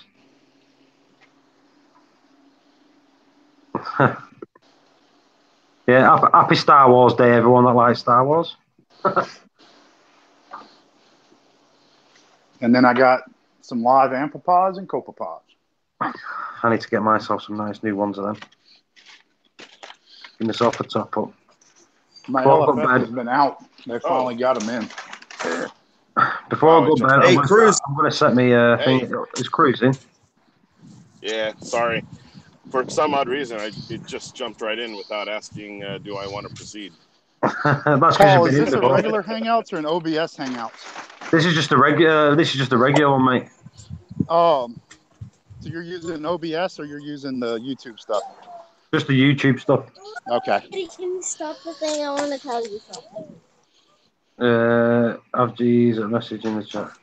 So what are we talking about? We're talking about that. We're all going over to Reef G's now because I'm going to bed because I'm knackered. One of those. One of those. So I'm really tired. I've been tired for the last week. Must be because of the full moon. Could be. There was no full moon. There you go. I think it was a waning moon. The current lunar phase is the waning period with 11 days until the new moon. There you go. I know that because I'm on my radiant thing at the minute and it's telling me. Hey, who's that kid? Say again? Hey, Steve-O, that's your kid. Hey, my 19-month-old. This is Mia, little Mia. She, hey, Mia. She, are you riding your bicycle? There's that. She found a bicycle helmet and she just put it on. Whoop, whoop.